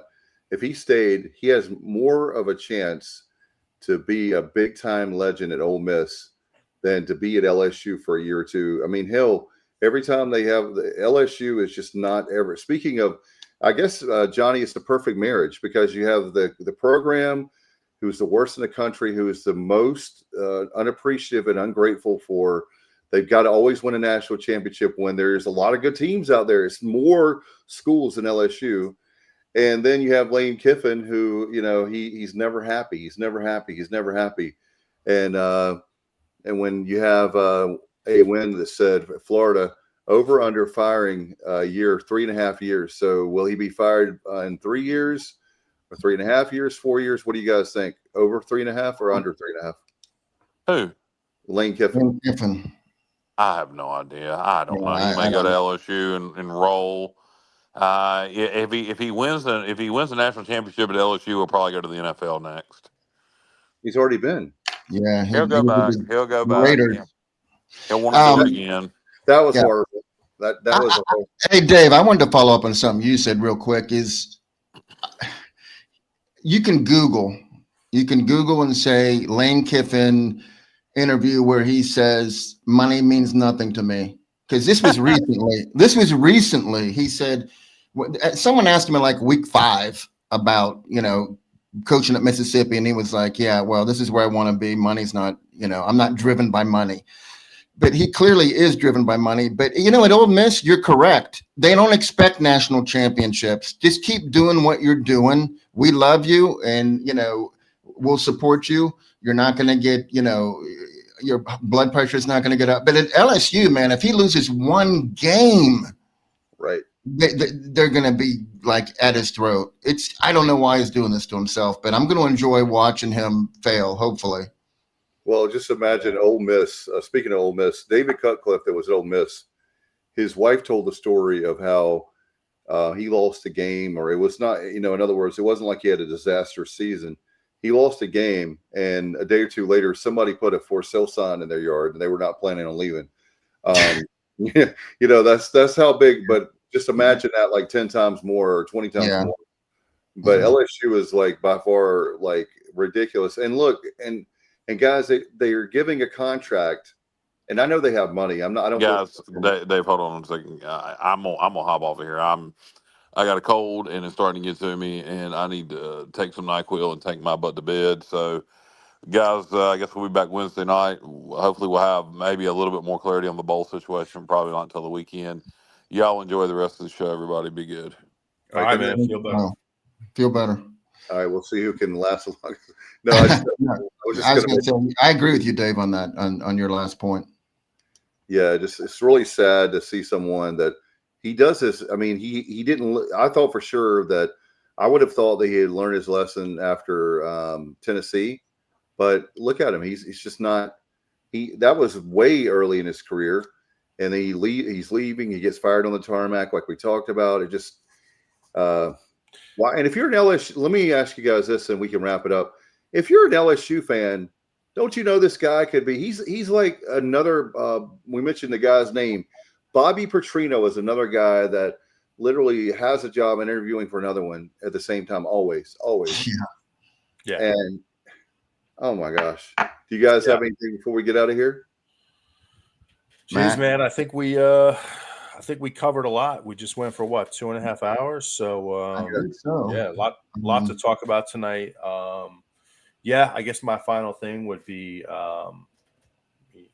it's going to be an interesting couple of weeks here to watch ECU, and hopefully the dominoes fall in a good way, where we get, coaches stay, Hauser stays, and we're able to keep this thing rolling in the right direction. My fear is that when that first domino falls, and if it does fall in a negative direction, things could snowball a little bit. So we'll see. Yeah. I would caution people not to freak out if a domino falls that you think is like, oh, we'll never recover from that. Because even with baseball, you get those, you see it, and then you're like, oh, how can we but it always works out. Well, not always, but in this era, we have the means to make things work. And like Dave, like you said, we're well positioned in the American for next season to make a really good run. So we'll be okay in the portal. We're going to get some additions. We're going to lose some people, but I think overall, I have faith in Luke. I have faith in the entire coaching staff. We'll be fine. I don't know if you guys remember. I'm going to leave you on this point, but you remember when they literally said, "Oh my! Last year we had friends in social media, and then our friends in these chat, and the group text and all that. Oh my gosh, such and such is leaving." And I had to look at the depth chart and find out, well, the reason he's leaving is because he didn't get any playing time. I only know who the guy is, and I should probably know all 100 players or whatever we have. But I just thought it was kind of like people panic when they see somebody leaving. There's a reason. A lot of times the guys are told it's just not going to work out, and you can enter the portal just like people are leaving too. But a lot of those guys we lost last year were for that reason, right? Oh yeah. No, absolutely. So don't panic. If I agree, there's some players that we have to worry about, but overall, there's going to be guys leaving every single year. That happened even in Matt's era. Guys just didn't work out, so for whatever reason. So yeah. Hey, going back to last year, real quick, Dave. I'll just say that you all brought up Zakai Barker earlier. That's the one guy that really did hurt us leaving. We really didn't recover from that. We never really did. If he was on this year's team, we would have been unstoppable. And our defense was awesome, but it would have been even better. I had a quick question. Do you guys know, does he have any eligibility left? See, I don't think he does, but the way Bubba was talking, I guess maybe he does. I was going to look it up, but my internet is so shaky right now that I don't want to open up another window. Yeah. Okay. I was under the impression he did have one more year left. I'm guessing. Okay. Well, then because I think he had a medical red shirt. You could be right, Matt. There was a season where he tore up his knee, and I want to say he got a medical red shirt. So I think he's got one more. All right. We'll find out. Thanks, by the way, before we get out of here, I will say one more thing. Thank you so much. A lot of viewers tonight, a lot of listeners tonight. It's a record-breaking night. Thank you, thank you, thank you. Don't forget to follow us on our social media everywhere. And you can email the show at tso@gmail.com. Thanks to Kyle, Stevie. Hope you feel better, brother. Matt, Johnny, we'll get out of here. And we'll see you on Wednesday night at 8 o'clock. You've been watching the Pirate Football Playback on the Sports Objective. Good night, everybody. And as always, go Pirates.